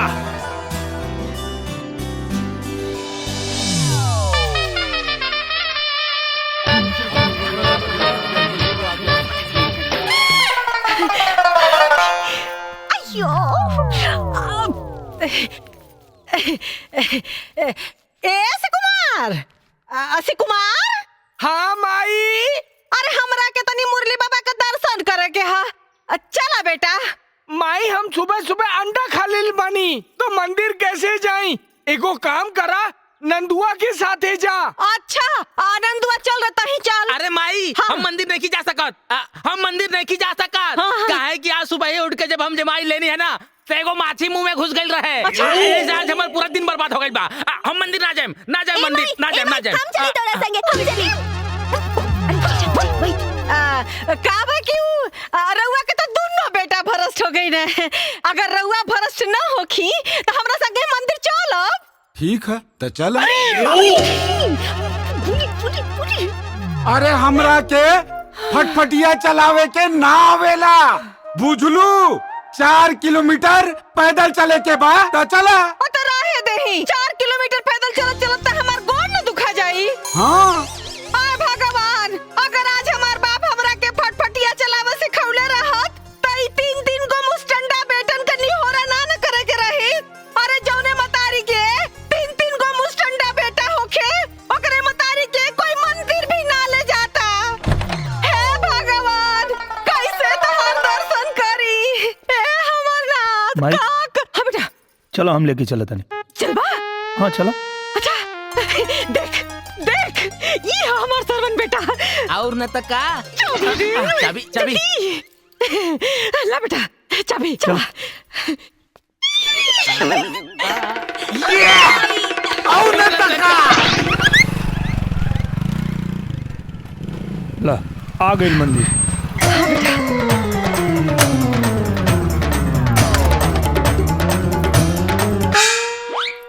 कहाँ गेली?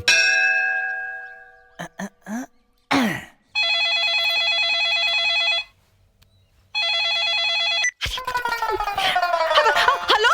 हाँ बेटा, अरे हम तो बड़का मुसीबत में फंस गई। अरे बेटा, हमरा के तो लोग बंधक बना ले बा। अरे बेटा, अरे बाप रे, अरे तेरी जान बचा दे रे बेटा। अरे हम जान से गई।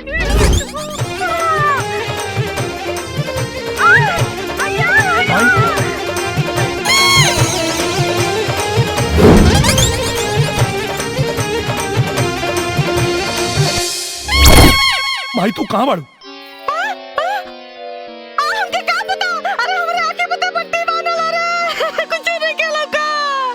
क्या चाहता हूँ लोग?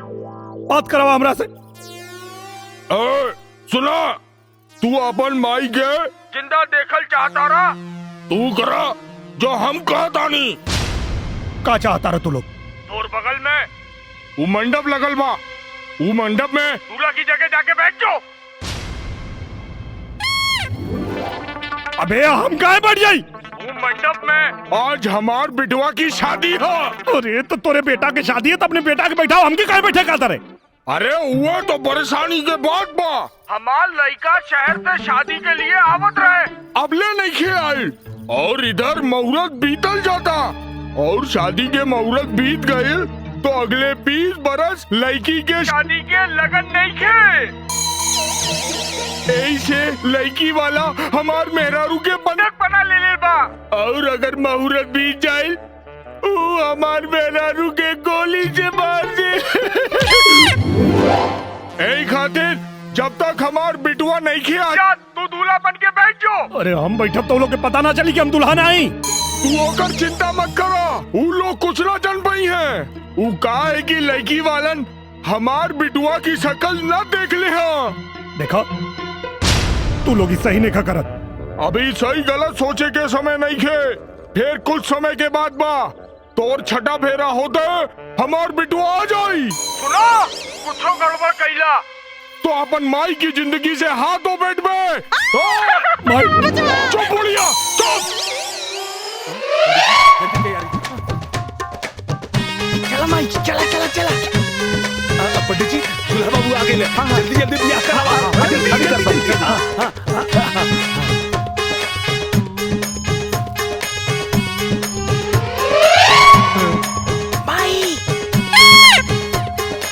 अरे जजमान फेरा लगाई, जल्दी करी जल्दी करी। मोर पीतल जज्बा जल्दी करी। मंगल भगवान विष्णु मंगल परमध्वज मंगल पुंडरीकाक्ष मंगलाय तनोहरि।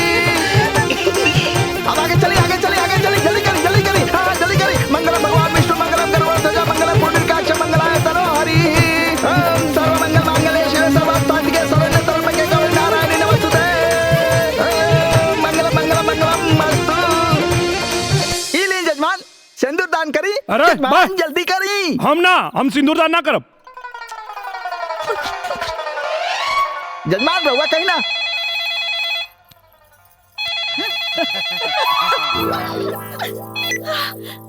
हेलो रुक का गईला। तू तो कातरा लेके छाफेरा में तोर बेटा आ जाए, कहाँ रह गई?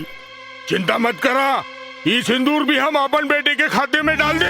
अच्छा ये कोनो राशन के वही खाता आगा कि ये खाता में से उठा के वो खाता में डाल देबे? चुपचाप सिंदूर डाल। हम ना डालो। ना डाल बे। ना डालो।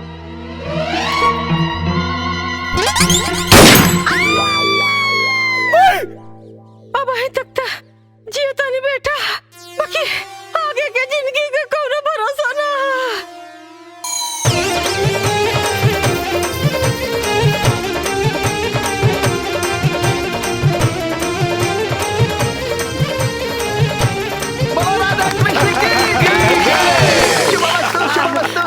बेटा हम बच गए नहीं। अरे तू बच गई लू, यहाँ फंस गई नहीं। चला यहाँ से। चल चल आजा आजा। अरे अकेले अकेले कहाँ जाता नहीं, राउर बहुरिया साथे लेके जाई। बहुरिया? कवन बहुरिया? केकर बहुरिया? अरे हाई बहुरिया, राउर बहुरिया और के कर। मान न मान, हम तार मेहमान, ऐसन कैसन बहुरिया हैं? सुनी, राउर बेटा हमरा बेटी के साथे साथ फेरा ले लेबा, एकरा मांग में सिंदूर डाल लेबा, मंगलसूत्र डाल लेबा, एकर सब का सबूत हमरा लगे बा। अगर हमरा बेटी के अपन बहुरिया माने से इनकार कैनी तो पूरा परिवार के जेल भिजवा दे, बुझनी? हाँ भले जेल खटब, लेकिन हम एकरा के अपने संगे लेके ना जाए। चल बेटा चल। सुनी, अरे अरे ब्याह के बाद अगर एगो लड़की के ओकर पति मंडप में ही छोड़ के चल जाए तो कहाँ जाए? ये दुनिया के काम मुंह दिखाई। कम से कम जाए से पहले हमरा के अपना हाथ से जहर दे के जाई, कहे के बाप के बिना हम ना जी पाई। ऐसे ना कहे कि बिटिया, ऐसे कहे कहता रू। भले हमार बेटा तोरा के अपन पत्नी के दर्जा ना दे, हैं? बाकी तो अब हम तोरा के अपन बिटिया बना के रखब। ए माई, चल आओ। ई का बात करता है? चल अरे अरे भाई बापू तो खेल कौन है रे? हाँ भैया, तार छोड़ भाई पारस। कहा रे टेंगड़ा? हाँ भैया। आज सूरज पश्चिम से कैसे निकल गई? अचानक तोरा में इतना बदलाव ना भैया, प्रायश्चित कहा, अपना पाप के प्रायश्चित भैया। पाप के प्रायश्चित? अरे भैया हम घायल आदमी भैया बताई अपना परिवार के गैर समझत रानी ए भैया। अरे रहुआ जौन आग में जरत आनी भैया वही आग में हमहू जरत आनी है भैया। अरे वर्तमान के देख के भविष्य की चिंता में जरत आनी भैया। अब बताई ना भैया जवन लड़की एक खानदान का खेवैया रहे वह वंश का नैया डुबावा पे तुरल बिया है भैया। हाँ हम तो कहता नहीं है भैया निरहुआ का दूसर बियाह करा दे। अरे हम सपोर्ट करो छोट भाई है रहुआ से अलग हो सकी ना। बाबूजी बाबूजी बाबूजी बाबूजी निरहुआ भैया नौकी भौजी ले आइलन। नौकी भौजी अरे बड़को ए छोटको अरे कहां बड़ू हो आवा लोगन दौरा लिया बा आरती लिया बा वो तो आइल बिया हो। अरे पतो का सच्चात ना चुनी या ना चुनी तू बत उतरा अभी बैठल रहा है निमिया की डारी अब बेटा पतो नहीं है बियाह कैला हा मांग टिकला हा तब बेटा कुछ रस्म रिवाज ना होई त असगुन ना हो जाए हैं। निमिया की डाली झूलुआ ये सब इतना जल्दी कैसे रे? अरे इतना जल्दी का जरूरत रही है के अब तू लोग के पता नहीं लगा कि भौजी आवत है नहीं ना। अरे भाई हम रंगोली फेंके जाते नहीं वही से हमरा हाथ में बा। अच्छा अच्छा हाँ माँ जी हम तो ई तो दौरा छत पर डाले जाता रहनी हो और ई जाता रहनी हो पूजा करे यही से इनके हाथ में बा। निमिया की डार माई ई के है? अरे को कुछ नहीं रे अरे मिठाई मिठाई क्या हमार पतो आइल बिया पतो अच्छा ला नीरव मिठाई खा ला ला खा ये मिठाई के साथ अरे वो घरे मिठाई ले आइले ढेर दिन हो गए रहे ना यही से किन के लिए नहीं है और न तका ना खाइबो मत खा झूली झूलू उतरा बच्ची की झूली अरे आराम से झूली ना धीरे से रखिया में गोड़ ए नंदुआ गाड़ी पकड़ता बेटा तू उतरा मैया मोरी गावेली गीतिया बेटा हो ए में गोड़ डाल के तो चला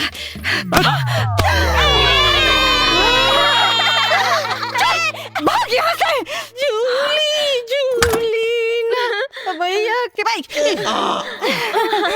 चाचू बढ़िया कहले बेटवा दूसर बियाह के ले बहुत बढ़िया।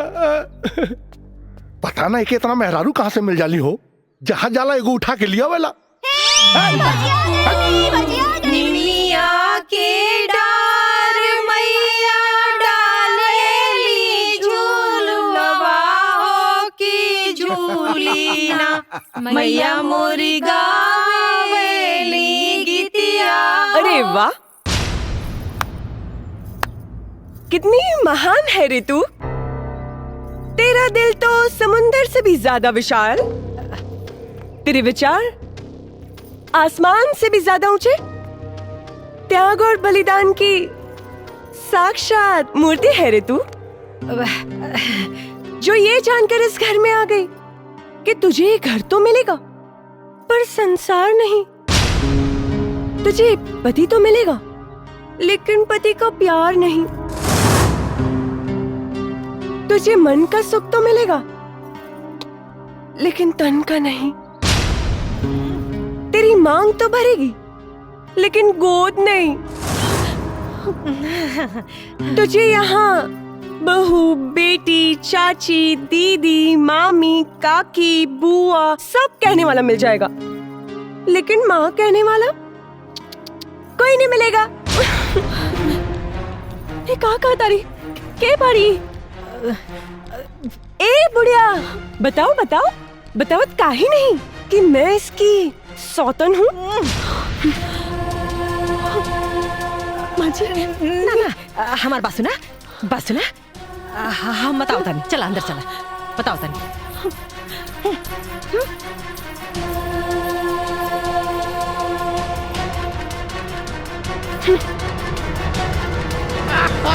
अब आई मजा।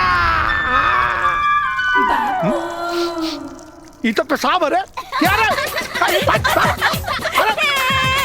अरे तो नहीं बाप पर अरे बापा पे काहे मुंह तारा रे? अरे नीरव भैया ये दूसर की भौजी लियाल बाड़े ना ऐसे मुंह तेलस ना वो भी दुगुना। अरे तो इन रहुआ जब जब भी आ करी तब तब मोर लइका मुती है का मोरे ऊपर और न तका।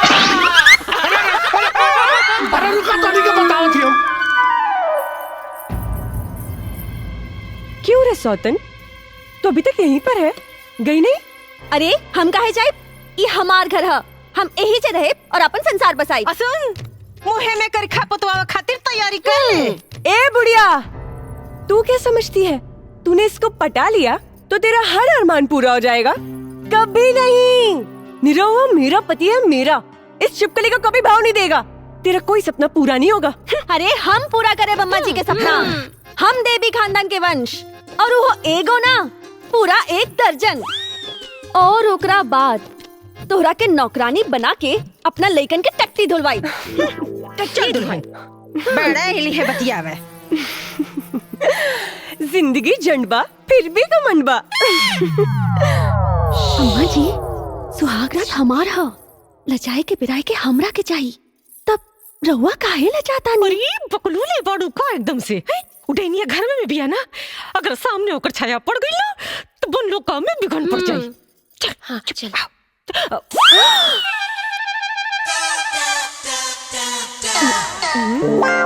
जा जा।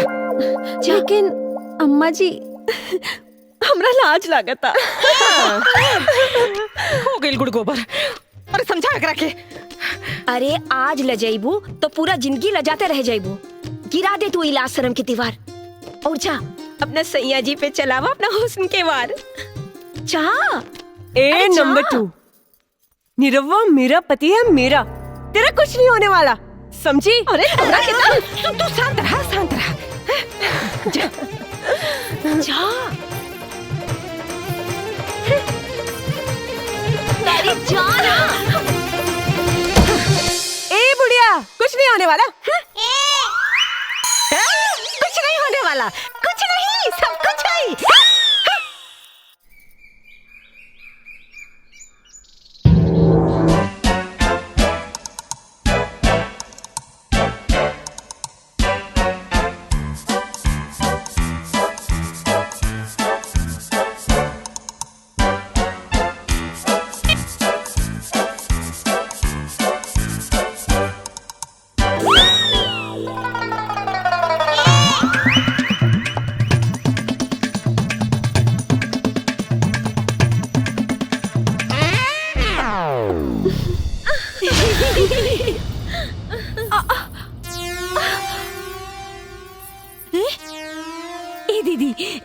लागत बना कि इनके एक ही रात में हालत खराब हो गई भाई।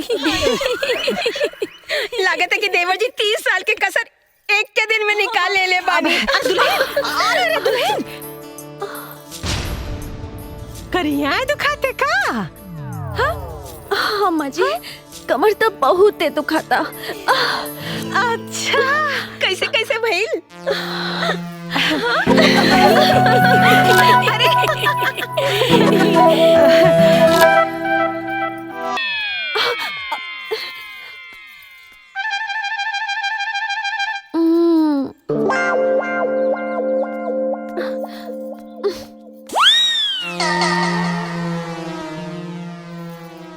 राजी कई के बलमबाजी मार ले ले कोरा भर के। क्या रे बुढ़िया की दुमछल्ली नंबर 2 कैसे बोल रही थी? कमर दुखाता। भूल गई? चोर कितना भी शातिर क्यों ना हो, कोई ना कोई सुराग तो जरूर छोड़ता है। मतलब चल तुझे दिखाती हूँ। अरे सुनो। ये क्या है? चटाई इधर पलंग उधर। हाँ, बड़ी है सुहागरात मनाने। हाँ, ए बुढ़िया, तेरी फुसफुसिया से कुछ नहीं होगा। किसी काम की नहीं है, किसी काम की नहीं। निरहुआ मेरा पति है, मेरा। मुझसे प्यार करता है। इस निठल्ली को तो भाव भी नहीं देगा। अबे बुढ़िया, अभी भी हार मान ले। पोत ले काले अपने मुंह पर। टिचू कुछ नहीं होगा, कुछ नहीं होगा, कुछ नहीं होगा। सब कुछ होगा, सब कुछ। अम्मा जी। अरे बिटिया, ऐसे दिन करा, ऐसे दिल छोटा मत करा। अरे एक बार खाली चल गल तका भल वार पर वार कर चा कोनो बार तनी साना पलागी अम्मा जी बिटिया जल्दी लगी जरूर लगी अब हंसदा चुंबन क्रिया तथा इसकी भेद आए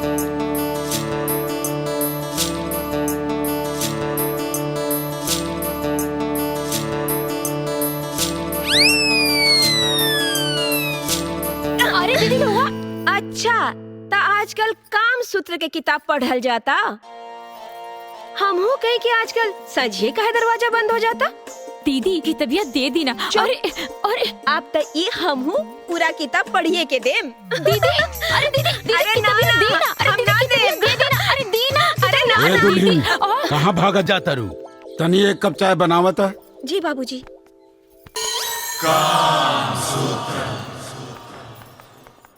ए दीदी दीना की तबियत वहाँ का मांगे तो हम का कहे अच्छा किताब कैसे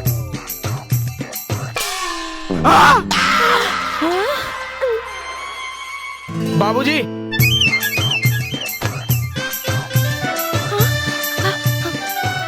बाबूजी पूजा के सब सामान ले आई नी ठीक है फल मिठाई घी दूध सब ले आई नी चलो चलो और कुछ काम हो तो हमरा के बता दी बाबूजी ई तुहार हो हाँ हाँ ना ना ना हे भगवान अब कोई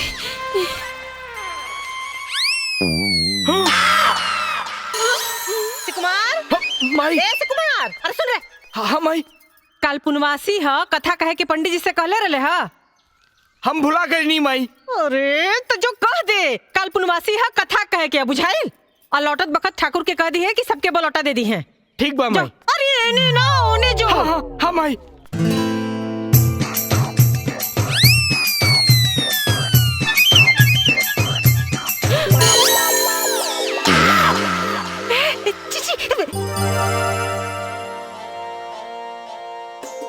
बहू चाय बनल हो हाँ बाबूजी बना बतानी हाँ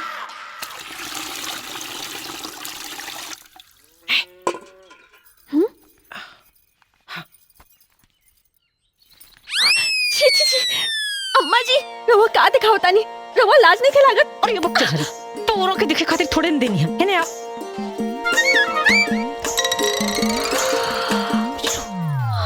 काम सूत्र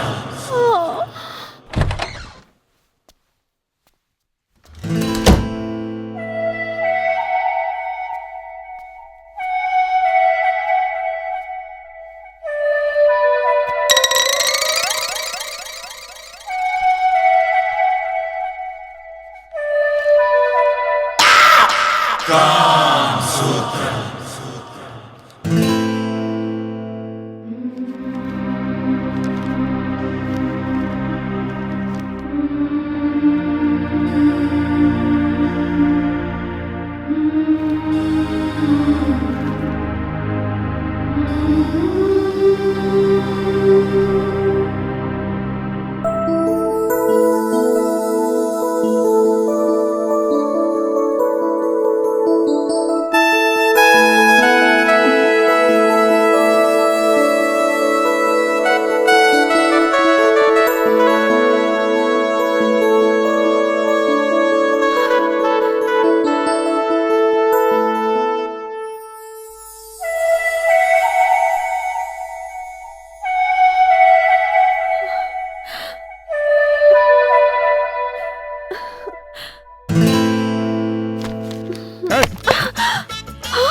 दिमाग खराब हो गया बा हाँ समझ में नहीं क्या बात बार बार समझेला के बाद भी चल निकल बाहर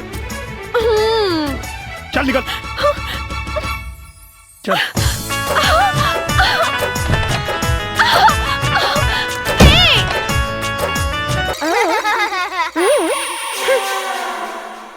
मंगलम भगवान विष्णु मंगलम गरुड़ध्वज मंगलम पुंडरीकाक्षम मंगलाय तनोहरि ओम विष्णवे नमः विष्णवे नमः विष्णवे नमः। बहू के बोलाई पूजा के समय बीतल जा रहल बा। पायल हाँ भैया किरण के बुलावा पूजा पे बैठे के बा। ठीक बा भैया।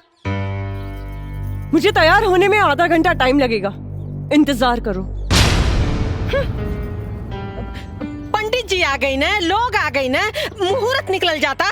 अब उनके आधा घंटा क्यों बैठ के जो ही। चल चदनिया बैठ, पंडित जी पूजा शुरू करें। चल।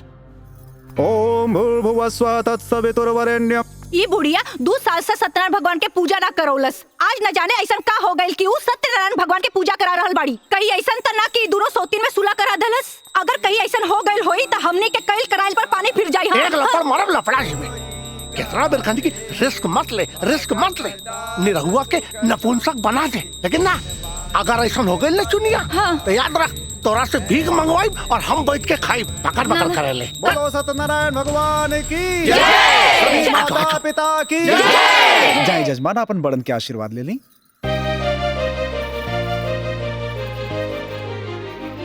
खुश रहा बेटा, खूब खुश रहा। खुश रहा, खुश सदा सुहागन रहा। अरे दूधन लहा पूतन फला ए दुल्हन। अरे किधर जा रही है? मेरा भी पैर छू। हम ना छुए। क्यों नहीं छुएगी? मैं तुमसे बड़ी हूँ। अच्छा, खाली बातें में बढ़कर बड़ी हूँ बड़ी हूँ। बड़े बारू तो बड़नियन कामों तो करा। भूल गई इस देश में दूसरी बीवी की औकात क्या होती है? मेरी दी हुई भीख की खुशियों पर ऐश करने वाली घटिया औरत मुझसे जबान लड़ाती है। अरे देखा था रे, एक तेरी हिम्मत बढ़ गई कि अभी हाथ छोड़ दिया। अरे आज तेरे नहीं की बहुरिया के मरलस, कल तेरे मतारी के मारी, परसों तेरे बाप के मारी, और तय खड़ा होकर खाली तमाशा देख। बारे भगवान, कैसन कैसन दिन देखा के पड़ता। किरण, तुम्हारा दिमाग खराब हो गया बा। ये सब क्या करता रू? अच्छा, मैं क्या कर रही हूँ? हाँ, आज तक तो ये चालबाज पूरे परिवार वालों को पुड़िया खिला रही थी, आज आपको भी खिला दी, इसीलिए आप इसकी साइड ले रहे हो। देखा, तू गलत के लिए बाड़ू, चुपचाप एकरा से माफी मांगा। माफी? वो भी इस बच्चलन से? बहुत हो गई।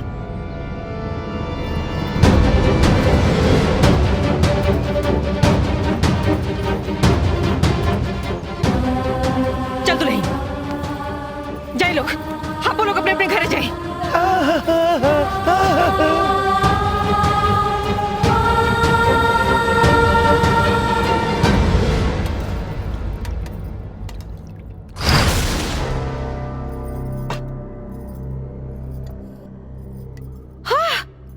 आजकल के पतोहन का तो कुछ समझे मैंने क्या होते है बहनिया। कोरे 1 किलो घी 4 दिन में खत्म कर देला सन। अरे अब निरहुआ खातिर हमरा के घी भंडार घर से लिया के पड़ी भगवान। ओहो,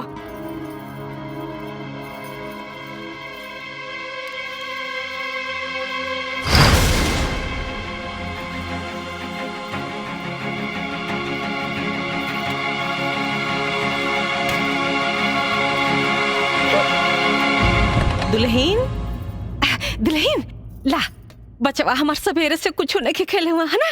ला आज ना खूब मन से एकदम गिरा दिया, मतलब खिया दिया है ना। खिया दिया हाँ?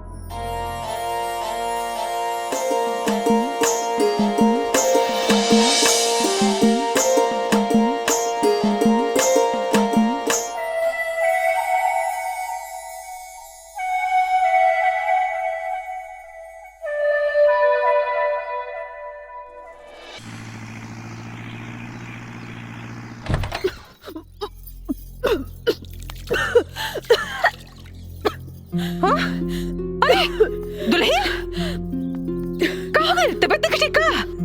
कहाँ गई? हाँ अम्मा जी, तनी उल्टी होता। उल्टी होता?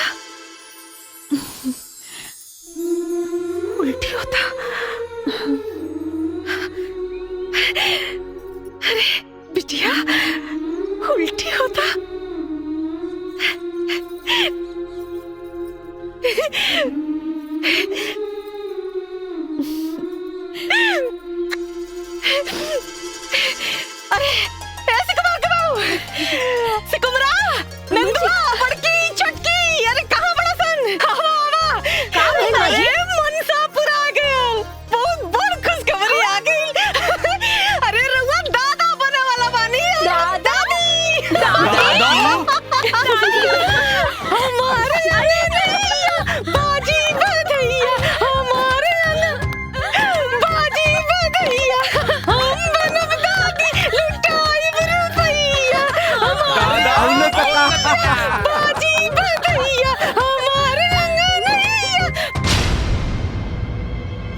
ये तो पहले ही पसीना पसीना हो गई ले दादा। हमरा पतो के माई बने का खबर सुन के एकरा तक करे जा सांप लौटा लगल हो हैं? बड़ा कहत रहे कि खानदान के वंश के आगे न बढ़े दे। देख सुन लेना भगवान, अरे जकर राम रखवैया ओकर का बिगाड़ी कोनो कसैया। अब ते देख पूरा गांव बुलाइब, मिठाई बांटब, नाचब गाइब, खुशी मनाइब, तोरा के चराइब। अरे पहली काम आई जो किनारम बाबा कैसे तब बीज बनवा के लिया। का पता है डाइन का हमरा पतो का कोख मार दे तब। सही कहा तारी। कुल खातिन कहेंगे। चल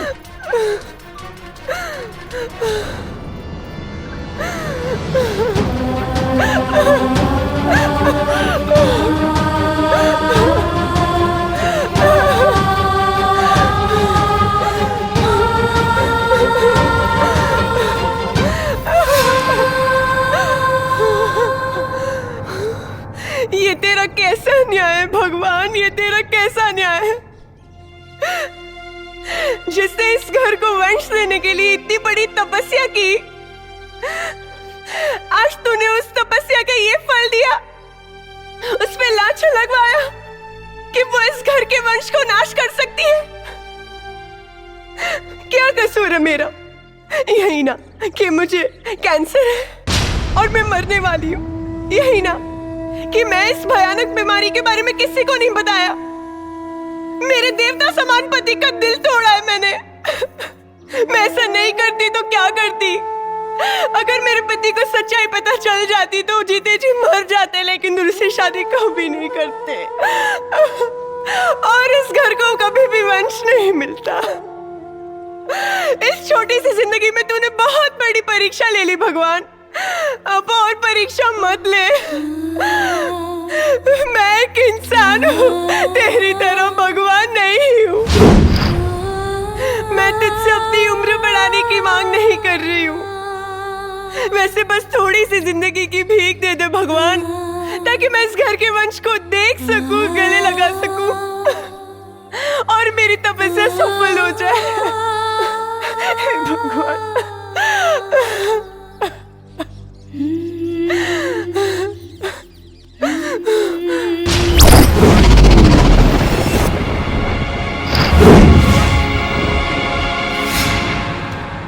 कैसे पता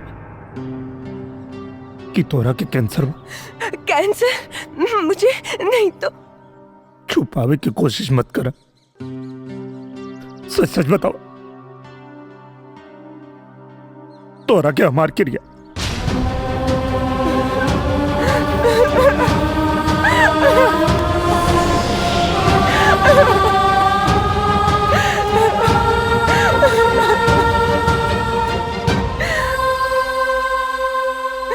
बताओ किरण, बताओ हमरा।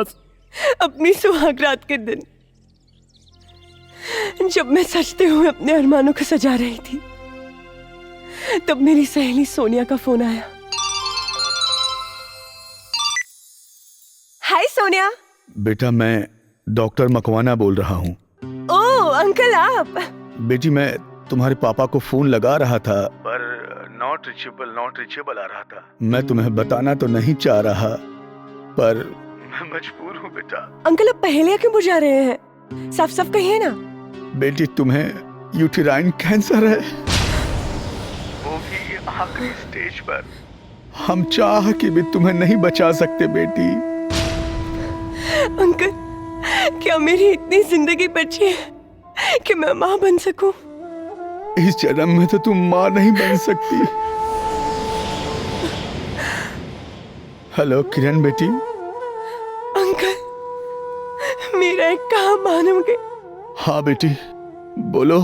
तो आप वचन दीजिए कि इस बीमारी के बारे में हम किसी को भी नहीं बोलेंगे, पापा को भी नहीं।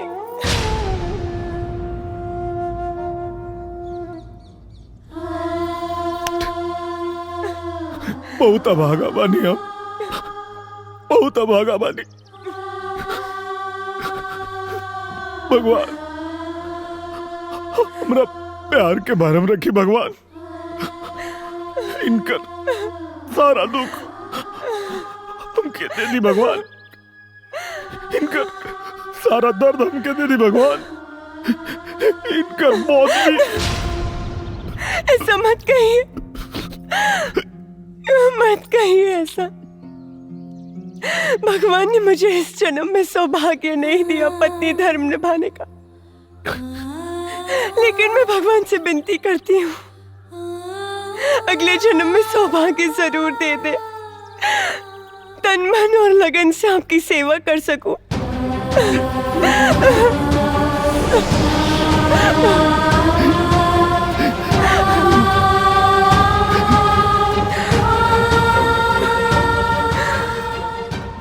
आपको मेरी कसम है, ये बात आप किसी को नहीं बोलेंगे।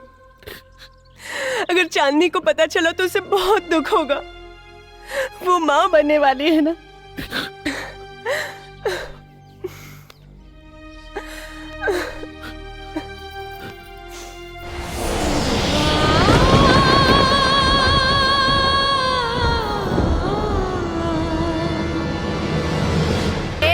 जा अपने माई के गोड़ धैला, ओकरे बाद सबके आशीर्वाद लैला। आवा जा, आवा ना जा माँ जी के पास।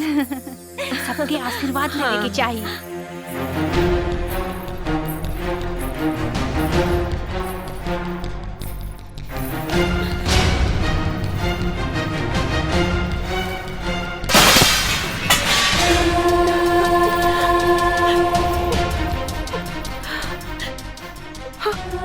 अरे अरे अरे, ये का कतर दुल्ही, ये कुल घातिन का गोड़ धरता रू।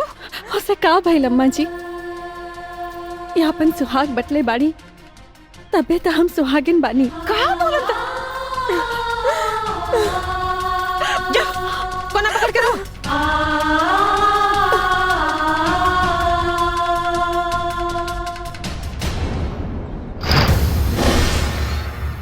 चल चल निकल, चल।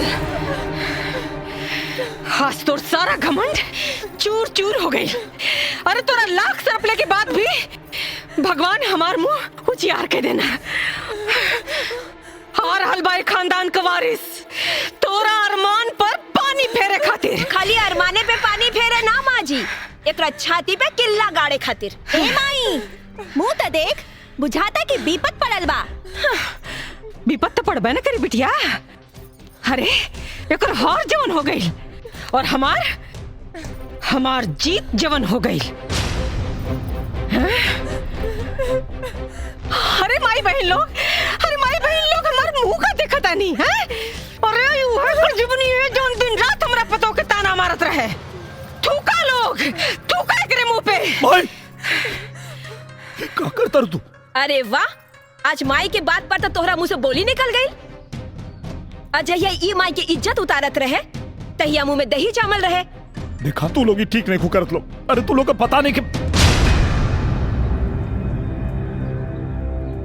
ए माँ जी, देखत का बानी, ली लगाई करे खाई करा के।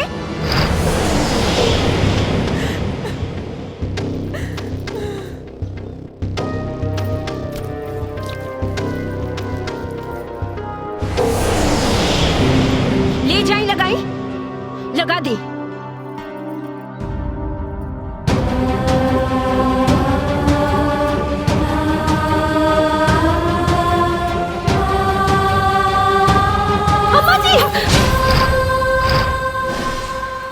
करे तानी रवा जिनका मुंह में करी का पोतल चाहतानी, आज उनकरा चलते रावण मुंह जियार भइल बा। अम्मा जी एकरा चलते,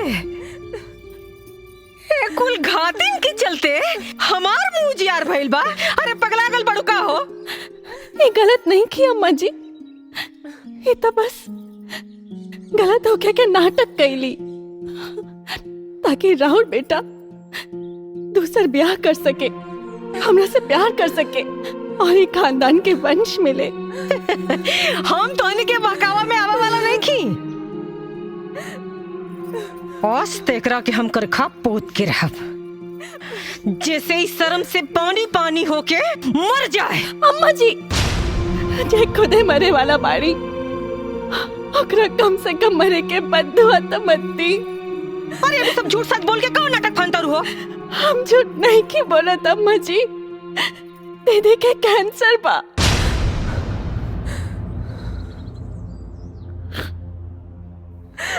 काका कैंसर? हाँ माई, और अभी बस कुछ दिन के मेहमान बाकी।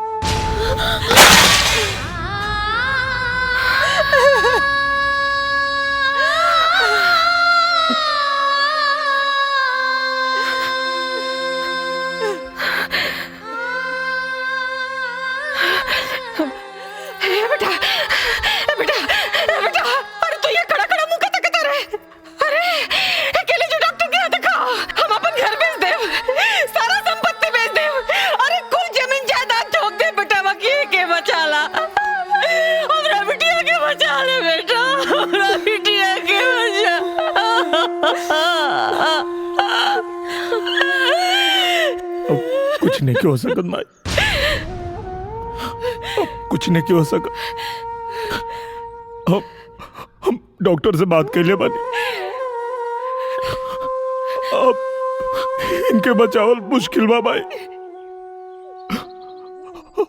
अभी अगर इनका खातिर कुछ कर सकता रहो तो इनके खुश रखा लो,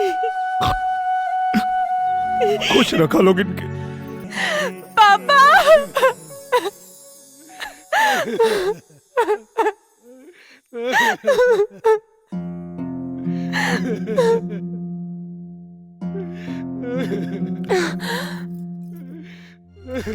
पापा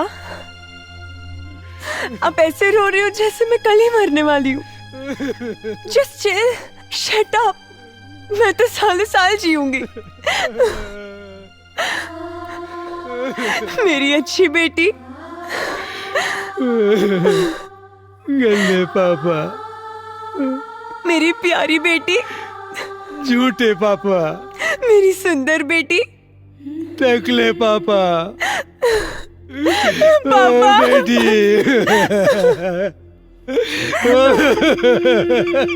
हम ना सुते, ओकनी के जहर दे के सुताए।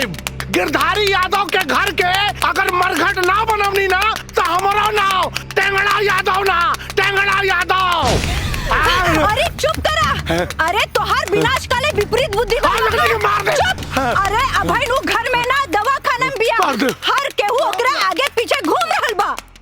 कुछ दिन बीत जाएदा, सब खुला हो जाई। ओकरा बाद हम मौका मिलते ही विनाश कर देब, वंश के नाश कर देब।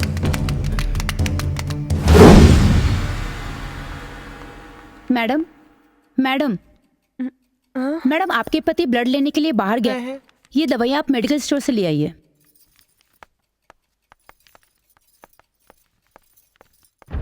कहाँ बाने? औकत लेके कहाँ बा? देखा ठीक से। आज अगर वो मिल गई ना तो निराहुआ के वंश का अंत यही अस्पताल में हुई।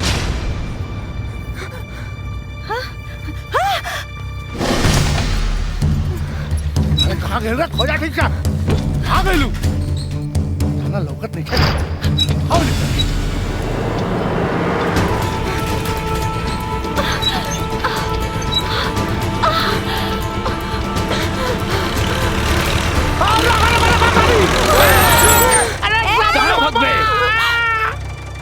आज तू बच के कहाँ जाइबू?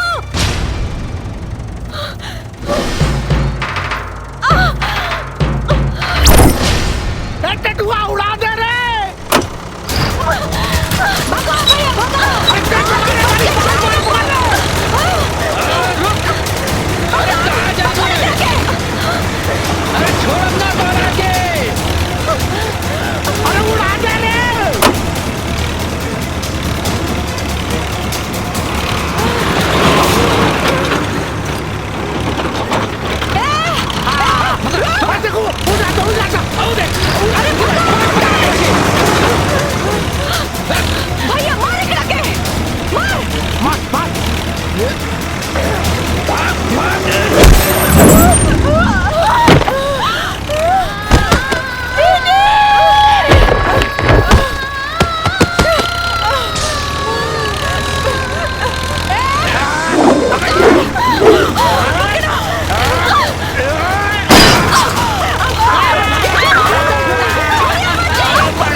चांदनी चांदनी चांदनी उठा।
माफ करो भैया। कहा रे टेंगड़ा, तू भाई ना कसाई है। माफ करो। तू ठीक है बेटा? ले जान पड़ा हो।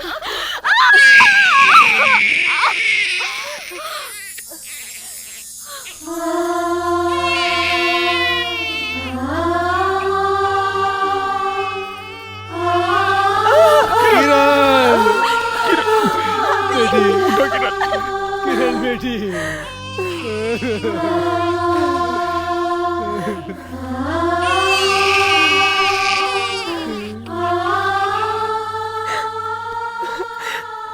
चुप चुप जियो मेरे लाल।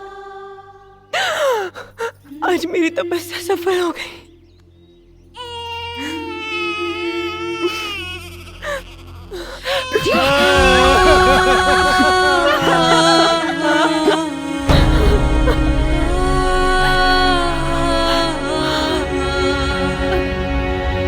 बनक तुमीत जीत ले बाड़ा हमके, तोहरो स्नेह हमरा जिंदगी में गम के, ओ जिंदगी में गम के। तू ही तहलू एक फूल के दिया नवा, सपना पूरा के खुद भइलू सपनवा। दुनिया के लोग बाट घरवा दुआर के, तू तो बाट गइल अपन सिंदूरा सिंगार के।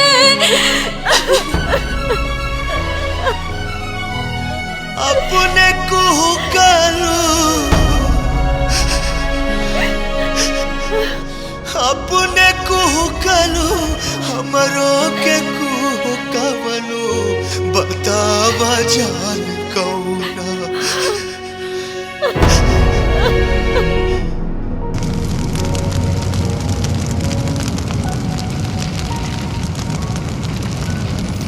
हे, जस्ट चिल। रउआ लोग काहे इतना रोवतानी? हम फिर से आए, बुलावे ना हंसावे अगले फिल्म में। तब तक टाटा बाय बाय।